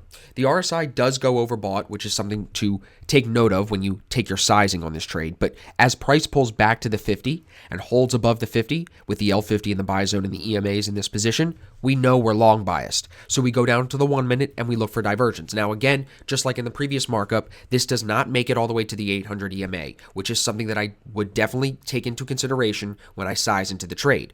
However, there are 3 hits to divergence: started, set, confirmed. You see as price comes a little bit lower than it did here, that makes this our confirmation hit. So once we get the break of the 50, that's where I'm looking for entry. And as you can see, it runs very quickly, 41, 42 pips from the entry point. Notice after this first break of the 50, it comes back and tries to get back underneath it. The RSI tries to break under the L50 and it can't. The RSI holds the L50, L50 pulls into the buy zone, price gets back above the 50, and that's where the move takes place. So even if you waited, you could enter here potentially using that same stop at that pin low of divergence structure. 15-minute though, you should clearly again understand why this is long biased. L50 is rising in the buy zone, EMAs are in an uptrend. If higher time frames line up, the more higher time frames line up, the longer you could potentially hold this trade. You could put a stop in profit and let this thing move for multiple days if the higher time frames call for that. Now, another great setup here is NZD-CHF. It's a swapping liquid 50, so you take that into consideration, but it's clearly falling. Higher time frames here, we're short biased. This is a news pin during the overnight hours, so it's something we want to take into consideration, but you want to pay attention, I think, more to where's price moving. It's making lower highs, RSI, lower highs. So with the TDI in the sell zone for a majority of the day, as price pulls back to the 50, you know I'm looking for shorts because the 50 and the 200 are close, which tells me this is a very significant level. This was the initial break of the Asian session. This is where we broke to after the news came through, and now we're retesting that level here. It's 62.35, 62.33. So on the 1 minute, you got 2 hits. 1, 2, right at that 50, 15-minute 50, 1 minute 800, and it breaks the 50 here on the 1 minute for your entry. So this, again, 1 minute 800 EMA is the same thing as the 15-minute 50, basically. So we're at that price that I like. It's 2 hits to divergence, and it breaks the 50 and falls. Same thing here. Look how it breaks, tries to get back above, and can't. Tries to get back above and can't. So it's showing you signs of strength. And notice, L50 got right into the sell zone, and that's where the cross down happens. And that's exactly what you'd want to see. The only thing about this 1 minute is that there's just 2 hits. You don't get that 3 full confirmation hits that we would really love to see, but the short bias is very clear. Look at the L50 falling. Look at the EMAs coming down into this full downtrend. You have the 800 above the 200, above the 50, everything telling you that this is coming lower. So here on the 1 minute, as we pull back to that significant level, like I said, 62.33, 62.35, you're looking for shorts. So as soon as you've got 2 hits, I'm taking that short position and watching the 1 minute liquid 50 to see it get in the sell zone. As soon as it gets into the sell zone, I'm going back to the 15 minute and watching this candle by candle to see if it'll hold the 8 EMA. And it does. This is a 5 pip stop and it falls 40 pips. So before we go forward into the next markup, I want to address something that hopefully you've picked up on. You've probably noticed that we are looking mostly at GBP, Euro, and US dollar pairs.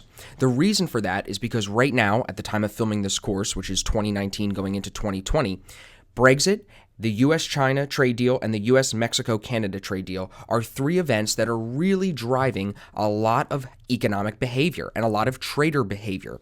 And we're seeing statistics that show the euro, the pound, and the US dollar being the 3 most traded currency pairs. The US dollar being the number 1 most traded currency throughout the entire world. So knowing that, we know that that means there's volume behind pairs that include the pound, the dollar, or the euro. So that's where we're going to look to find these trades because we know that those are pairs that everyone is trading, meaning that's going to give us lower spreads and more volume and more volatility, so bigger moves. And that's exactly what we're looking for. So it isn't that this pattern only works on GBP or euro or USD pairs. It works on every pair. The system is a technical system, but you have to apply your advanced trader knowledge to know which pairs to trade and which pairs not to trade. Right now, again, at the time of filming this, AUD-CHF has like an ADR of like 30. Why would I want to trade something that has an ADR of 30 when I can trade something like GBP-CHF that has ADR of 60 or 70? You know what I'm saying? So let's take a look at this markup right here. This is GBP-CHF on the 15-minute chart. So the first thing you notice is the perfect liquid 50, and you notice also the EMA is coming into a downtrend. The reason I say they're coming into a downtrend, again, we're looking at the chart left to right. All you see at the time of taking an entry is the 200 almost through the 800. So up to that point, the EMAs were good, but could be better. But other than that, other than the EMAs not being super great as far as in a full downtrend, there's nothing that you can really knock about this 15-minute setup. It's a nice liquid 50, no divergence on the bottom and not oversold. So you're clearly looking for shorts. As price pulls back 1, 2 o'clock in the morning to the 50 EMA, we know that that's a great position to find solid D1 entries short, trading bearish divergence down in the direction of the 15-minute trend. So if we go to the 1 minute, we see the RSI high set at 140. Notice how many times price jabs its way higher as the RSI falls. That divergence, that bearish divergence, tells us that we can look to trade short on a break of the 50 EMA. And what I really like about this 1 minute chart is that you have multiple hits to divergence. It basically touches the 800 EMA, which is something that we like to see. And what that tells us is that we're actually under the 50 EMA on the 15 minute, which makes me really confident in this as a trade idea. Now, the ADR is something that I have highlighted on this chart because I want to talk about the exit of this trade. This is an exit you're going to hear me use very often in the VIP chat. So you'll notice at the point of entry, the green horizontal lines here signaling the 64.36 pip ADR. So we were trading short off the 50 down in the direction of this green line. This green line was there when we took the entry. Notice how at the point of us touching the ADR line, which would be maxed out ADR for the first time today, at the point of us touching that price level, the RSI did not come lower than where it did previous. So that created divergence on the bottom. Now we know what divergence means. It means that the market conditions are going to change. And we know that if we're in a short position and we find divergence on the bottom going against us, telling that the drop is going to change, we know that we want to potentially look to get out of that trade. Now, if you're at ADR max and you're divergent on the bottom, so you now have two solid reasons to consider taking the trade, I would be more than happy with taking the exit there, especially because ADR was 4R from your original stop. Your original stop was about 9 or 10 pips, 127.40 to 127.49, and this falls well through 127 flat. So you're getting 40 pips on this to ADR max without any pain. And again, we've talked about this on a few of the other markups. Notice how on the 1 minute, it extends very nicely, but more important than that, because price can do what price is going to do, it'll always be different. Look at the L50. It goes right into the sell zone without the RSI crossing back up through it in the buy zone. It's exactly what I've been telling you that we want to see. So here, soon as that L50 gets down into the sell zone, you're back on the 15 minute watching the 8 EMA to see if price will make its move to your take profit level without breaking the 8. And that's exactly what it does. Remember, one of the best exit signals that we're going to rely on here with this system is take profit reached, because this trade could have kept moving down for the next 3 or 4 days. I don't have the photo here, so we don't know. But the point about consistent trading, the reason you bought this course of what you're trying to accomplish by watching it, is you want to understand how to get in and how to get out with a repeatable process that consistently puts wins in your account. Yes, this could have dropped for multiple days. Yes, you could have read the higher time frames to potentially have held some of it and taken advantage of that. However, that to me is much more inconsistent and much more difficult to keep consistent than this. Using the same levels, the same parameters to judge your entry, your exit, and your stop loss and your take profit every single time. And if you do that, I think over the long run, that's what's led me to success, and that's why I push that on you guys so much.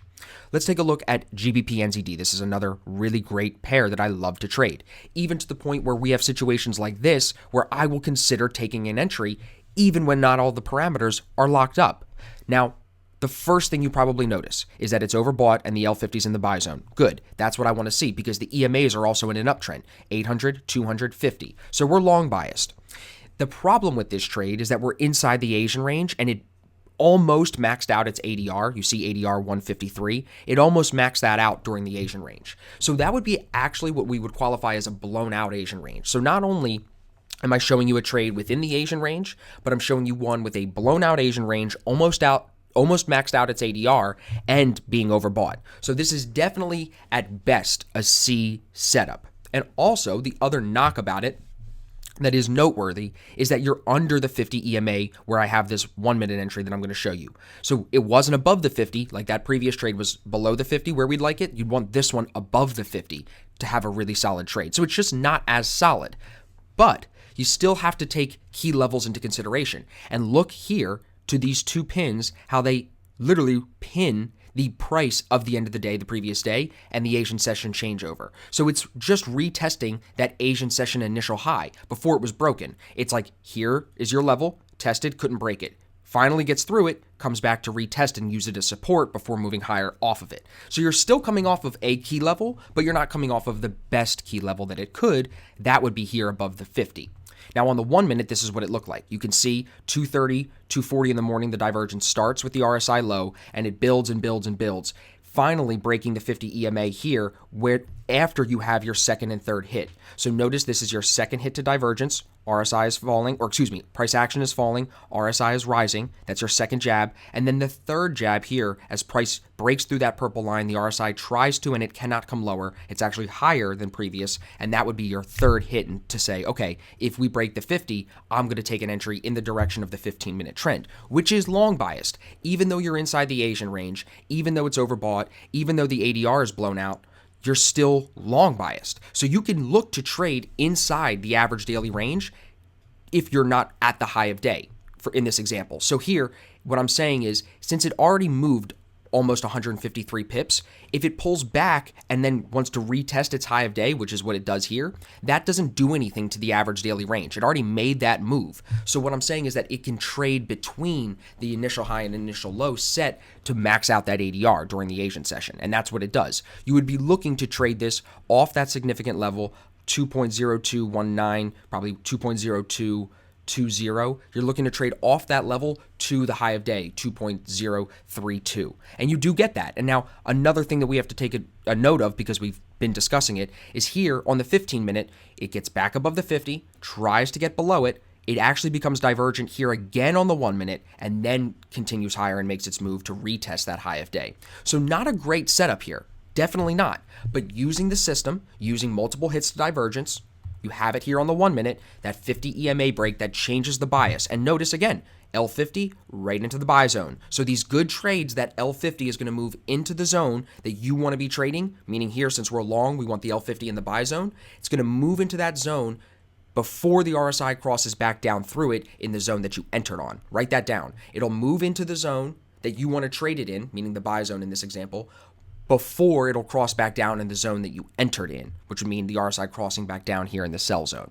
And that 50 EMA, write this down as a change of bias, change of behavior. That's the way I want you to think of it. After divergence is locked in, a break of the 50 is change of bias. This is not a change of bias because the divergence was not locked in yet. This is. And notice how it comes right back to the same price the news pin sent it to. News breaks, pulls back, comes retest that level one more time, and then you get your divergent move that takes you higher.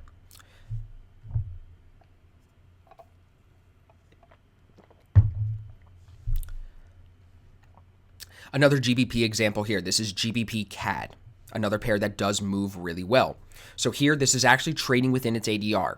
The L50 could definitely be better, but we're talking about trading off significant levels. Notice this is a price area that we struggled with yesterday, right? We sat there and actually moved higher off it to end the day. Notice also we pinned back to the 200, to that same price level in the Asian session today. So seeing price pull back to that level that we had somewhat of an issue with yesterday and an issue with here during the Asian session, you can anticipate, because the EMAs are in an uptrend and the L50s in the buy zone, that you're long biased. So if you're long biased and you're at the 200 EMA, you know you could take it to the 1 minute to see if there's divergence to give you a signal long. You would look for bullish divergence on the bottom to take you higher. Now here, what could be better? Well, the L50 could be in the buy zone all day. You see right here, it starts in the sell zone. That's not great. On top of that, the falling L50 at the time of the entry isn't ideal either. And you're under the 200 EMA, not even just under the 50. So a couple of things here that definitely could be better. Now, one more thing we have to take note of is you're still trading in the Asian range. If you mark that from the pin low here to the pin high, you see we're just trading off that Asian range low. But we're still within it, which we know can lead to chop. Now, By the end of the day, you see this thing picks up its full trend and moves higher for you. But it started here at 1 o'clock in the morning when the RSI hit oversold. Price then jabbed a little lower at 130. It breaks the 50 EMA on the 1 minute at 140, and it moves higher pretty quickly. Notice this does cross back down in the sell zone, which did put you into some heat. But very quickly, price did carry through and end up moving higher. And I think the reason for that, and this is the same thing if you remember when we talked about swapping liquid 50s with the A1, they are just choppier trades. No matter what, this is a swapping liquid 50 because the L50 starts the day in the sell zone. So if it's a swapping liquid 50, we know that it means that it could be a choppy trade, which means you might have to deal with a pullback like this. And this cross, you might have to deal with that and not get scared out of it and just trust the stop. Now, I'm never, ever, ever going to tell you to move a stop loss. We trade specific systems for a reason. So you should trust your stop loss once you take the entry. You shouldn't be in with that size position if you're going to be sweating it like that to the point where you have to close it just during a pullback like this. You should have appropriate risk on every trade, and you should be able to take the full stop out at the full loss if it does go that far. Because more often than not, with these D1 entries, it's not going to stop you out. Now, again, we're going to focus on a euro pair. Now, this is euro NZD, another volatile pair. It's got a lot of gas in it when it wants to move. Even here, we're looking at 31 pips of profit. So the first thing is this is not a great setup, but it's important to talk about the trades that still present measurable risk reward behind B and C setups. Not every trade can be an A setup. In fact, A setups should be the least great. You should give A setups the least amount of times. Give out that A grade because you want to be very, very picky with your analysis. So here, it's a swapping liquid 50, definitely in the sell zone more than it's in the buy zone, but it is rising from like midnight on. The EMAs are in an uptrend. The 800 EMA is on the bottom, and price is making higher lows off that 50 EMA all day here on the 15 minute. So knowing that it's rising into the buy zone, higher time frames are long biased, EMAs are in an uptrend. As it pulls back to the 50, price is holding above the 50, and that's a great place to potentially look to go long. The problem with this trade, again, is the swapping liquid 50 that will make the trade choppy. So notice you're in here off 3 hits to the divergence. It almost makes its way to the 800. It pins it, but it doesn't put a body there. But still, 3 hits. You're looking for longs because of that 15-minute rising L50. It breaks the 50 here on the 1 minute, and look how quickly it pulls back and sits at your entry price. It actually does cross the RSI back down through the L50 in the sell zone before quickly bringing it back up through. I think the reason for that, the reason for this instant pullback before it moves up into profit, and the reason why this thing doesn't move a lot at all today is because of the swapping liquid 50. Again, just look at this trade here where you're getting a choppy 31 pips. It's 1.5 R. Look at this L50. Look at the EMAs here compared to even this one. Look at the EMAs and the L50. It's all in one zone, and EMAs are clearly agreeing with the direction the L50 is telling you to trade. This is an A setup, or at least a B setup, that you would want to be involved in much more often than you would with this Euro NZD setup. But I think it's important that we talk about these because as a new trader, I know you can get induced into B and C setups very, very easily. And I want you to avoid that now that you're going through this advanced course. You should understand that there's always going to be probabilities that can be read. Once you grasp what I'm talking about here with drawing the divergence, starting on the higher time frames, and reading the trend, once you really grasp that, you're going to be able to spot risk-reward opportunities all over the place. And once we get into the next chapter about the D2, you're going to be spotting reversals potentially all over the place. But the thing is, and I have to always emphasize this, you have to be picky. That is literally the secret success characteristic that all successful traders share. Success characteristic that successful traders share. Yeah. And what I'm saying by that is if you can be very picky, you're going to avoid a lot of losses, more losses than wins. And that's why it's important to be picky. Even to the point where last January, about a year ago today, was when I started my slowest month of trading ever. I only traded 4 times in January of 2019, but I won 3 of those 4 trades. So to me, at the end of the day, when we're trading systems like this, when we're not guessing on a news event, when we're not gambling on anything like that, if we're trading systems, what matters is the repeatable process and the long-term outcome. I know that if you're watching this, you can do what I'm doing and repeat this process every day of looking for A1s, D1s, and D2s. And then you can also repeat the process of being extremely picky with those trades that you take, because again, that is the secret characteristic that's going to get you to where you want to be. That is going to get you to the 7, 8, 9-figure trading account that you want. But it's not going to happen if you're taking C setups. If you look at this swapping liquid 50 and you look at this EMA setup and you say to yourself, you know what? This could definitely be better. Why? Because the L50 could have been in the buy zone all day today and ADR could have had more space. See my note here, ADR was close to maxed out. So you have to take advantage of all the little parameters that I'm teaching you in this course to help you be picky. It's not to make your life more difficult. It's to help you identify the probabilities within each trade. I'm trying to save you money by showing you, hey, 3 hits to divergence makes it way more likely than 2 hits. Hey, if it touches the 800 EMA on the 1 minute, it's way more likely than if it doesn't. All of these little probabilities play into effect when we talk about A versus B versus C setups, and that's going to make the difference for you at the end of the year. It might not feel like it's making a difference for you at the end of the month or the end of the week, but 12, 24, 36 months from now, that's where it makes a difference. Now, let's move into another GBP markup. This is GBP AUD. Here, another example again off the 200 EMA.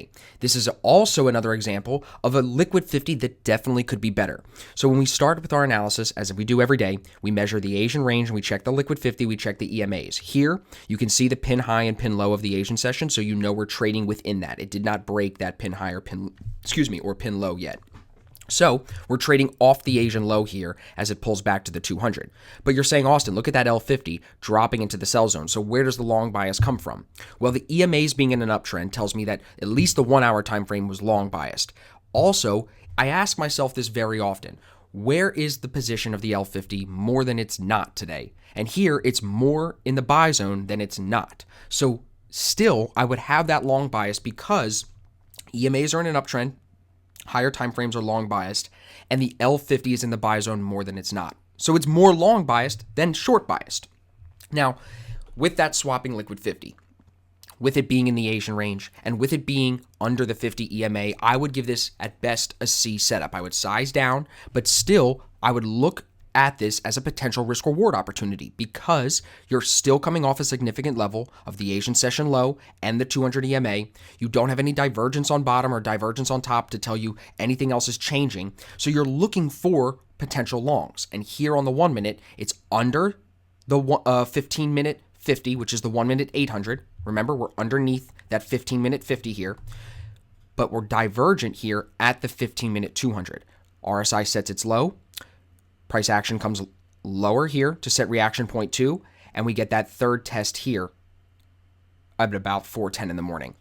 The break of the 50 here was my first idea to take this thing long because that's the first break of the 50 EMA after you have what would be 3 or at least 2 hits of divergence. You could call 1, 2, 3, 1, 2, 3, or you would just say this is 1 and this is 2. Either way, you have 2 hits, you have a break at the 50 coming off that 15-minute 200 EMA. And that's where the long idea comes from on this pair. And as you can see, it does pull back on you. It does cross down in the sell zone, but quickly gets back up in it. So don't get scared if the RSI crosses the liquid 50 down. We would just like to see the liquid 50 get into the buy zone first before this cross happens. But still, you're not taking this trade at 187.65 if you can't take the 15 pip stop to 187.50. You got to be able to afford the full stop with your full position when you're taking all of these trades. So we're going to drop the GBP pairs for a second here and take a look at CAD JPY. Now I'm going to walk you through how this trade played out. So first you see L50s in the buy zone majority of the day. To start the day, it is in the sell zone. So technically it's a swapping liquid 50.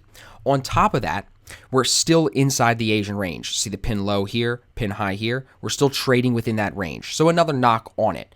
But what I liked about this was the L50 was in the buy zone majority of the day, EMAs are in an uptrend, and you're trading off the high from last week. You see this purple line going straight across the screen? I have it labeled right here. That's the high from last week. So we recently broke above and are now retesting that high. And just look at the slowing here. And that's why being above the 50 EMA, being with EMAs long biased, being with an L50 in the buy zone, I was looking on the 1 minute to see if we could find divergence. And here, 4:30, we set the low at that 1 minute 800, and it builds multiple hits before breaking the 50. Now, the reason for the space here is for my spread. So the spread put me in at about 82.53, and very quickly, look how it built divergence on the top. And what would that tell us? That the market could change. The rise could change, and it does. And that's where you experience this pullback. And I think that the divergence here can definitely be a bad sign. Now, you don't want to overlook the fact that this is still a swapping liquid 50 and still within the Asian range. So to see you taking a position inside the Asian range with a swapping liquid 50, and to see you getting stopped out or dealing with some pullback here, right? Either you're closing it short or you're getting stopped. I got stopped on this trade. To see that happen is not a surprise. Why? Because it could have been better in two ways. It could have been outside the Asian range, and it could have not been a swapping liquid 50. So when I'm stressing to you, and I sound annoying, and you're probably tuning me out to a point, about the parameters and being picky and being binary, is it yes or no, black or white?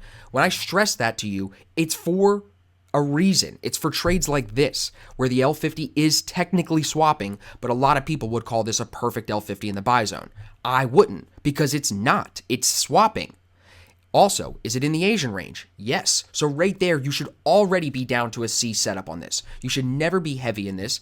And you can then, if you like the risk reward and you have the itch to trade, then you could still take the trade, risk the 5 pips, and see how it plays out. But again, I got stopped on this because of my eagerness to click the button. And that's why I wanted to emphasize this trade to you guys, to show you, even though the L50 can look perfect, even though the EMAs can be perfect, if you have a couple of parameters that aren't in your favor, you're still going to, more likely than not, face trouble on that trade compared to if you just would have asked yourself, what could be better?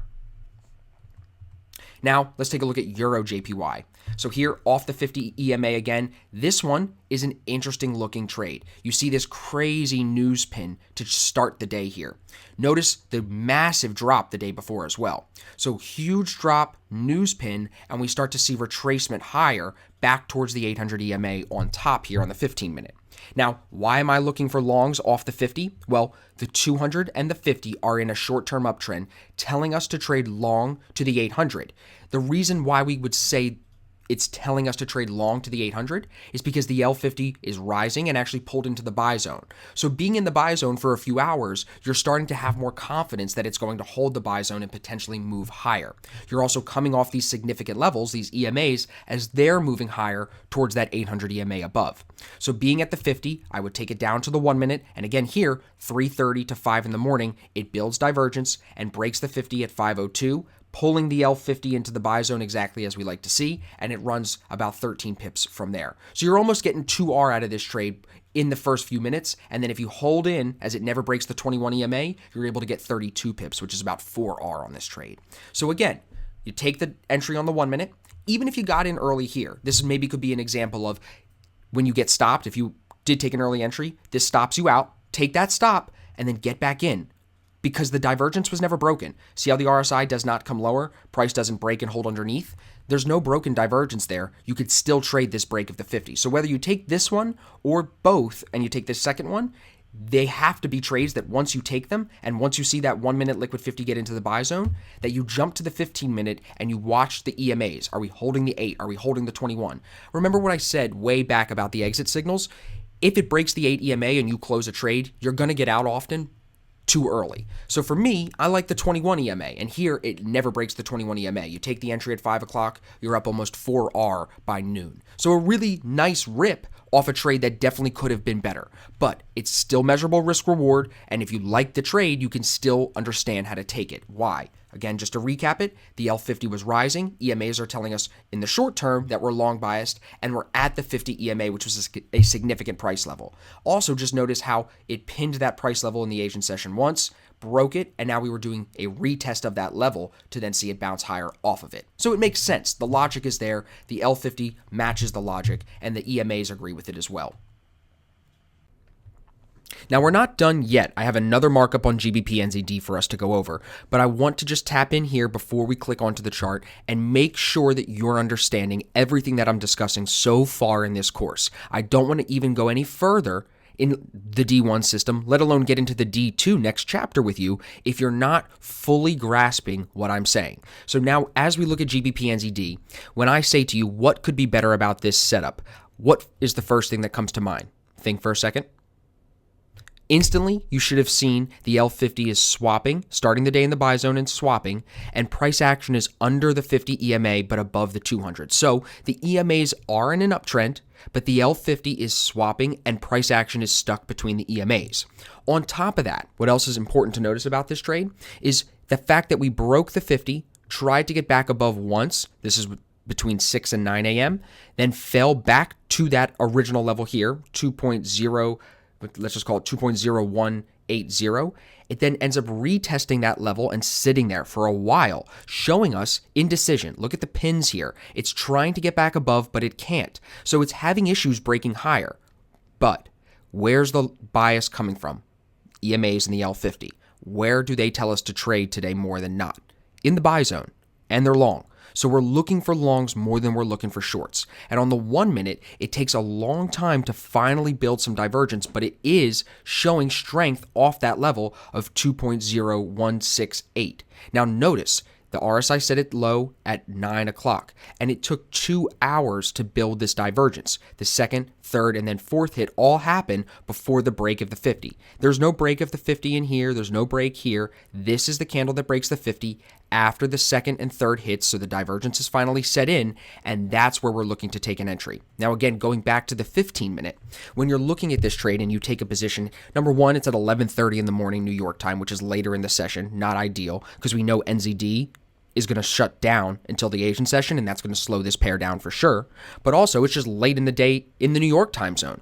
So that's the first thing. Second thing, L50 being in the sell zone at the time of you trying to go long should definitely decrease your size. For me, I wouldn't even be in this trade. But again, I wanted to mark it up to show you the emphasis of trading off of key levels, still being able to identify risk reward using divergence off of key levels. So you're long biased based on the EMA's higher time frames and the L50 being in the buy zone more than in the sell zone, and you like the respect, in my opinion, of this price level. So it stops, tests it, and holds. Tests it and holds. You're sitting at that point that you know it could test and bounce off of again. Not saying that it's going to go break out for a new high of day, but to say that it couldn't go to the 50 again and maybe do something there would not be out of line. And notice again, even later in the day, it comes back to the level and bounces. So this was clearly a choppy pair, but this was also a very significant level right above the 200 EMA on the 15-minute. I think the reason that it becomes choppy is because it ends up swapping that liquid 50. The second that thing starts to fall and the second it breaks into the sell zone, you're sure that it's swapping, then you know it's probably going to be choppy. And that's why this doesn't extend higher all day from this entry point. And again, the other thing to mention is you're under the 50. The best long positions are going to come when you're above the 50. So being under the 50, being a swapping liquid 50, showing resistance to that 50 above you already once, I would definitely make sure that I'm sized down in a trade like this. But on top of all of that, you have to give credit where it's due. And this is definitely 3 hits to divergence and a break of the 50 EMA. Now, another NZD pair, let's look at Euro NZD. This was huge NZD news here. High impact news that was on Forex Factory. We weren't trading this, but the news shoves it down. Notice how you see that green horizontal line? That's the ADR line. So it went like double ADR on the news. Now, after the news, of course, price is going to calm down. But notice, you're still able to find a short entry off the 50 EMA here, even after news. Now, you're trading within the Asian range, and the ADR is going to be blown out because of that news candle. But you know a pullback to the 50 could be significant, with a perfect liquid 50 in the sell zone and EMAs being in a downtrend. So even with the news, if you can still find significant levels, and I like the EMAs, you know I like the 50 EMA the best. If you can still use those EMAs, even with the news, to find risk-reward setups, like this one. If you go to the 1 minute, look at the divergence. Overbought at 4 o'clock, overbought again at 5:15, but not as high. So you've got your second hit in here, third hit here maybe. I called it 2 hits because this is when it finally reaches the 800. It didn't reach the 800 yet here. 2 or 3 hits, it doesn't matter. You're still showing that strength, and then a break of the 50 is the first thing you're looking for. As soon as it breaks the 50, I'm watching the 1 minute liquid 50 to see if it gets in the sell zone. And it does. Now, there is a cross of the RSI right there at the last second, but it was far enough away from the stop that you could be very content to hold into that trade and give it a second to breathe and see if it'll move. And it does. Look at the L50. Gets into the sell zone, sits there for an hour. Price doesn't do anything for an hour, but then it picks up and moves away from you as the day goes on. And it goes right down to that zone set at the low of day at the news candle. So yeah, the news candle's disgusting. And normally you would never want to trade a pair that's been chopped up by news. But this is after news. Price is still going to move. And if you know there's significant support off the 50 EMA to see this thing come lower. You know, if you know that during the Asian session it had an issue with this price and pushed down off of it again, then you're seeing signs that you could be at least okay to take a small short position, even with the news, even with ADR being blown out, because the risk reward is still there and measurable. It fits all the parameters. It's divergent with 2 or 3 hits. It's at the 50 EMA, but underneath it, it's a perfect L50, but those negatives should just keep your size small in the setup like this. Now we're going to talk about GBP JPY. This is similar to 2 markups ago when we were looking at GBP NZD because the L50 swaps zones. So here it starts the day in the buy zone and ends up in the sell zone. And it sits in the sell zone near the stationary, but it's holding into the sell zone. And that's why this thing falls by the end of the day, because the L50 spent more time in the sell zone than it did in the buy zone. On top of that, the higher time frames here were divergent on top, which could signal the potential for change. So yes, there is rise the previous day, but with divergence being present on top on the higher time frames, we know that that could signal change in that rise. So here, as price pulls back, it breaks the 50 and hits the 200. L50 is now in the sell zone. So your long bias is somewhat hard to keep, but I wanted to mark this up to show you why you want to be, again, very, very picky with your trades, because here you could still read risk reward here. Right? You're in at 140.39, you're out at 140.53. Is that a huge move? Clearly not. Is it a move that I want to be involved in? No. But it's still there and it can entice you to click the button. And I have to stress that because I want you to be able to read it and ask yourself what could be better and say, well, the L50 could be better, the price with the EMAs could be better, we could have better higher time frame with no divergence. All of these things could be better. Then you're going to pull yourself off and say, yeah, there's potential money in here, but I can find a better trade. So with this markup, you can see we're under that 1 minute 800, which means we're under the 15 minute 50. Not ideal, right? Still possible, but not the best. And here it builds divergence, breaks the 50, and moves higher. Not a lot of gas in this thing. And again, notice similar to the Euro JPY markup a few slides ago, divergence builds on top. Look at the RSI falling. Price action was rising. And what ends up happening? This thing ends up falling away from that. So the divergence on top on the 1 minute here signals the change is coming. Change from this short-term rise is now going to come and lead to drop. It chops for a bit and then finishes the day lower because of that L50 on the 15 minutes. So guys, just don't trade swapping liquid 50s like this. Be picky. If you need to trade, try to trade at least a perfect liquid 50 with maybe not perfect EMAs. But if you trade a swapping liquid 50, you got to be willing to be wrong. You got to be willing to take a second entry if it stops you out on the first one. Do not trade a swapping liquid 50 just once, because very often it will stop you out in chop and then move in the direction you read it. But I think on top of all of that, the L50 is the bias determining factor, is the determining factor of bias. That's what I should say. And here it spends just about the same time in the sell zone as it did in the buy zone earlier in the day. So not being in one zone really impacts the probabilities of the trade to the point where even here, you're not even able to get a full 2R out of this setup, which is normally what I'm looking for. So being under the EMAs, being a swapping liquid 50, not having great higher time frames, just pull off. That's the point of this example. Find a better trade. Like this one on Euro NZD, same kind of thing. You want to be able to read this and pull off and find a better trade. Why? First thing you're going to notice, L50 swapping zones and it's overbought. Not great, right? 2 knocks there, a serious knock in the swapping L50, an okay small knock, but still a knock on the overbought. On top of that, look at ADR. It maxed out ADR here during the Asian session. So it maxed its average daily range. You're trading within the Asian session because the pin high and pin low are still being traded within. We did not break yet. It's a swapping liquid 50 and it's overbought. There's 4 serious knocks there that I would say, yeah, there's risk reward here off the 800 EMA and it bounced off there once already. That's fine. But you could find a much better trade. So look at the 1 minute divergence build here, 7:15 to 8 o'clock in the morning. It breaks the 50. It does that ugly RSI cross down, which is not what we want to see. But again, you hold in because you're not taking the trade unless you can take the full stop at the pin low or pin high.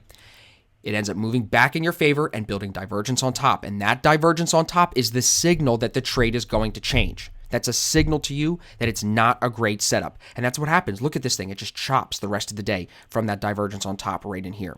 So yeah, you could look at the price hitting the 800 EMA with an L50 mostly in the buy zone and EMAs moving up. You could look at that as a level to buy it off of. But add in ADR and add in the fact that you're still inside the Asian range, and you're going to say, this could definitely be better. I could definitely find a better trade. Austin would beat me up if he knew I was putting a lot of money into a trade like this, because they're not probable trades. You want perfect L50, perfect EMAs, space on ADR, no divergence on top, no overbought, no oversold. You want those perfect trades, even if they only come once a week for a few months of the year, because the markets slow up like they do in the wintertime, like I was saying.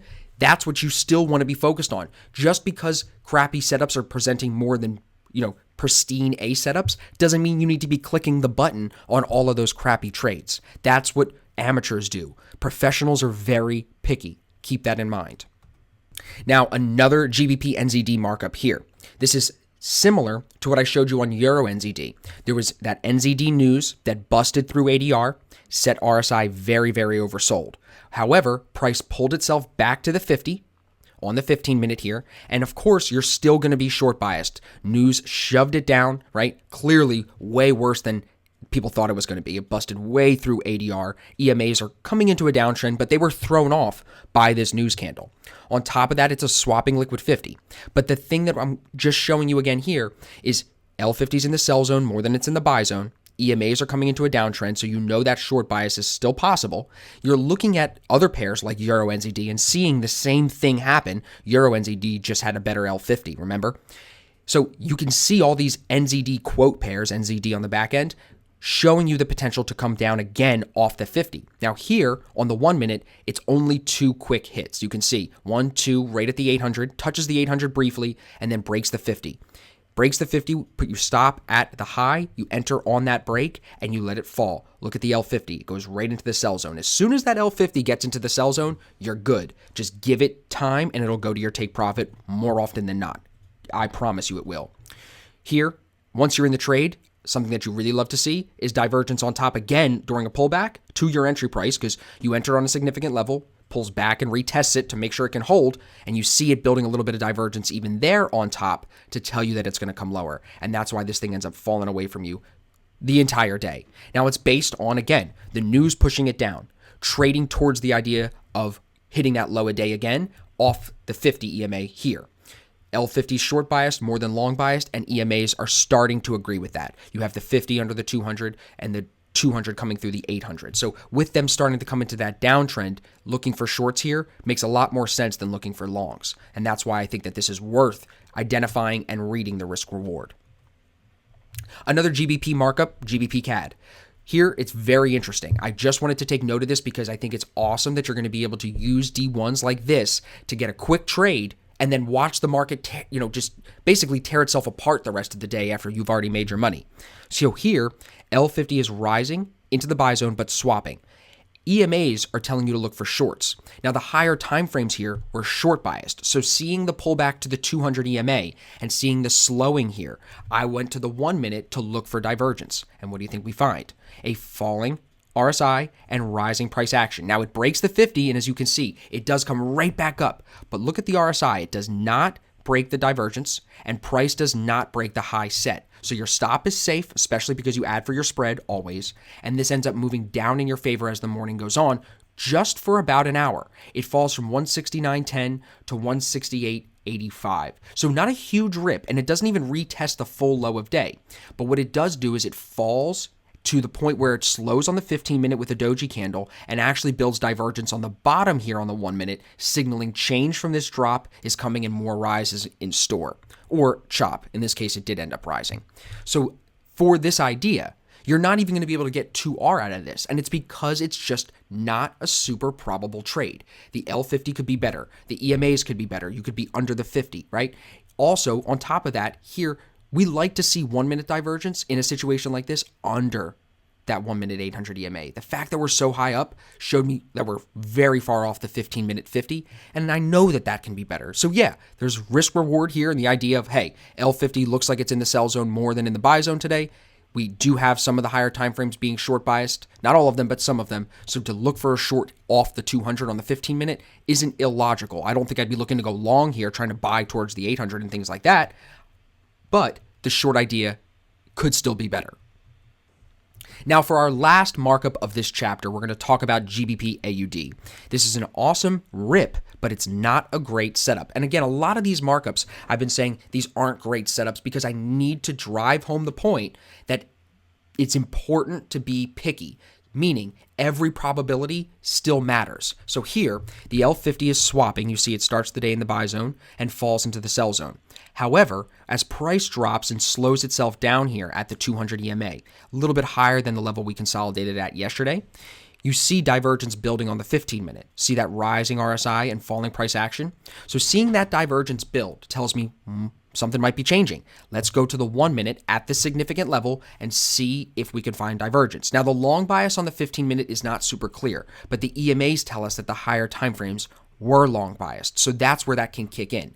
Now, the divergence on the 1 minute on the bottom takes a while to build. And this is an example of a trade that you're gonna have to be okay with taking a loss on for a second, waiting and getting back in. So here, if you waited, it's 2 hits here, then your third hit is here, it breaks the 50, and then instantly basically comes back down and stops you out for an 8 or 9 pip loss. But if you're focused and you let it chill for a second, just be patient for a second, it'll hold that divergence if it's meant to, as it does here, and you can get back in on the next 50 break. Put your stop at the new pin low, wherever it jabbed down to stop you out. Here it was 15, 16 pips, and this ends up running 40. So you make your loss back and you're still profitable on the day just by clicking the button twice. It's that simple. This is marked up from that second entry. So your first entry was like right here coming off the 200 the first time.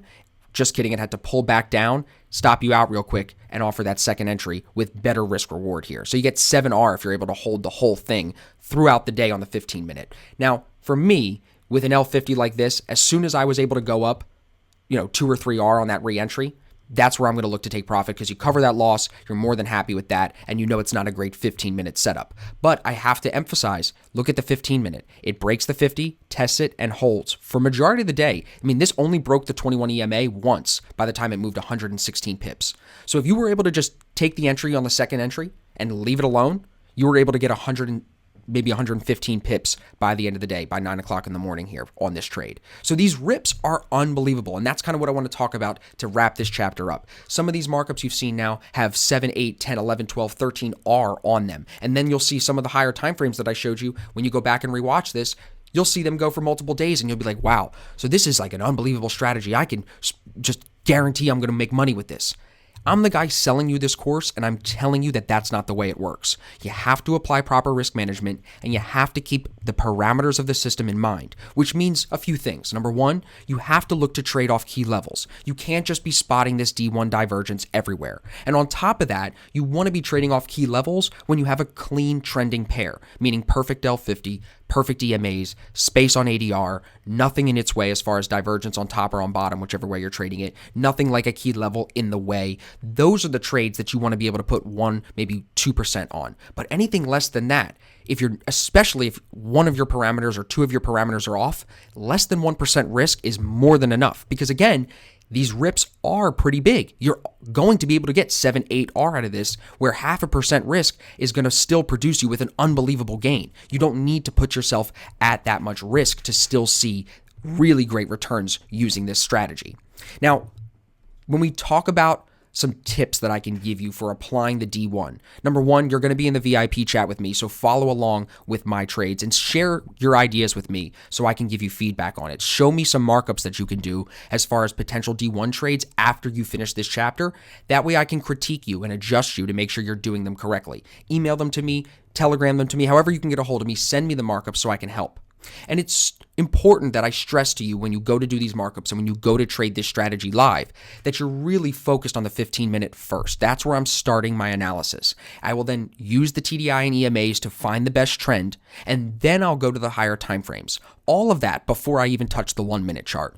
Don't get sucked into the 1 minute thinking that that's your end all be all and you can scalp this strategy to death.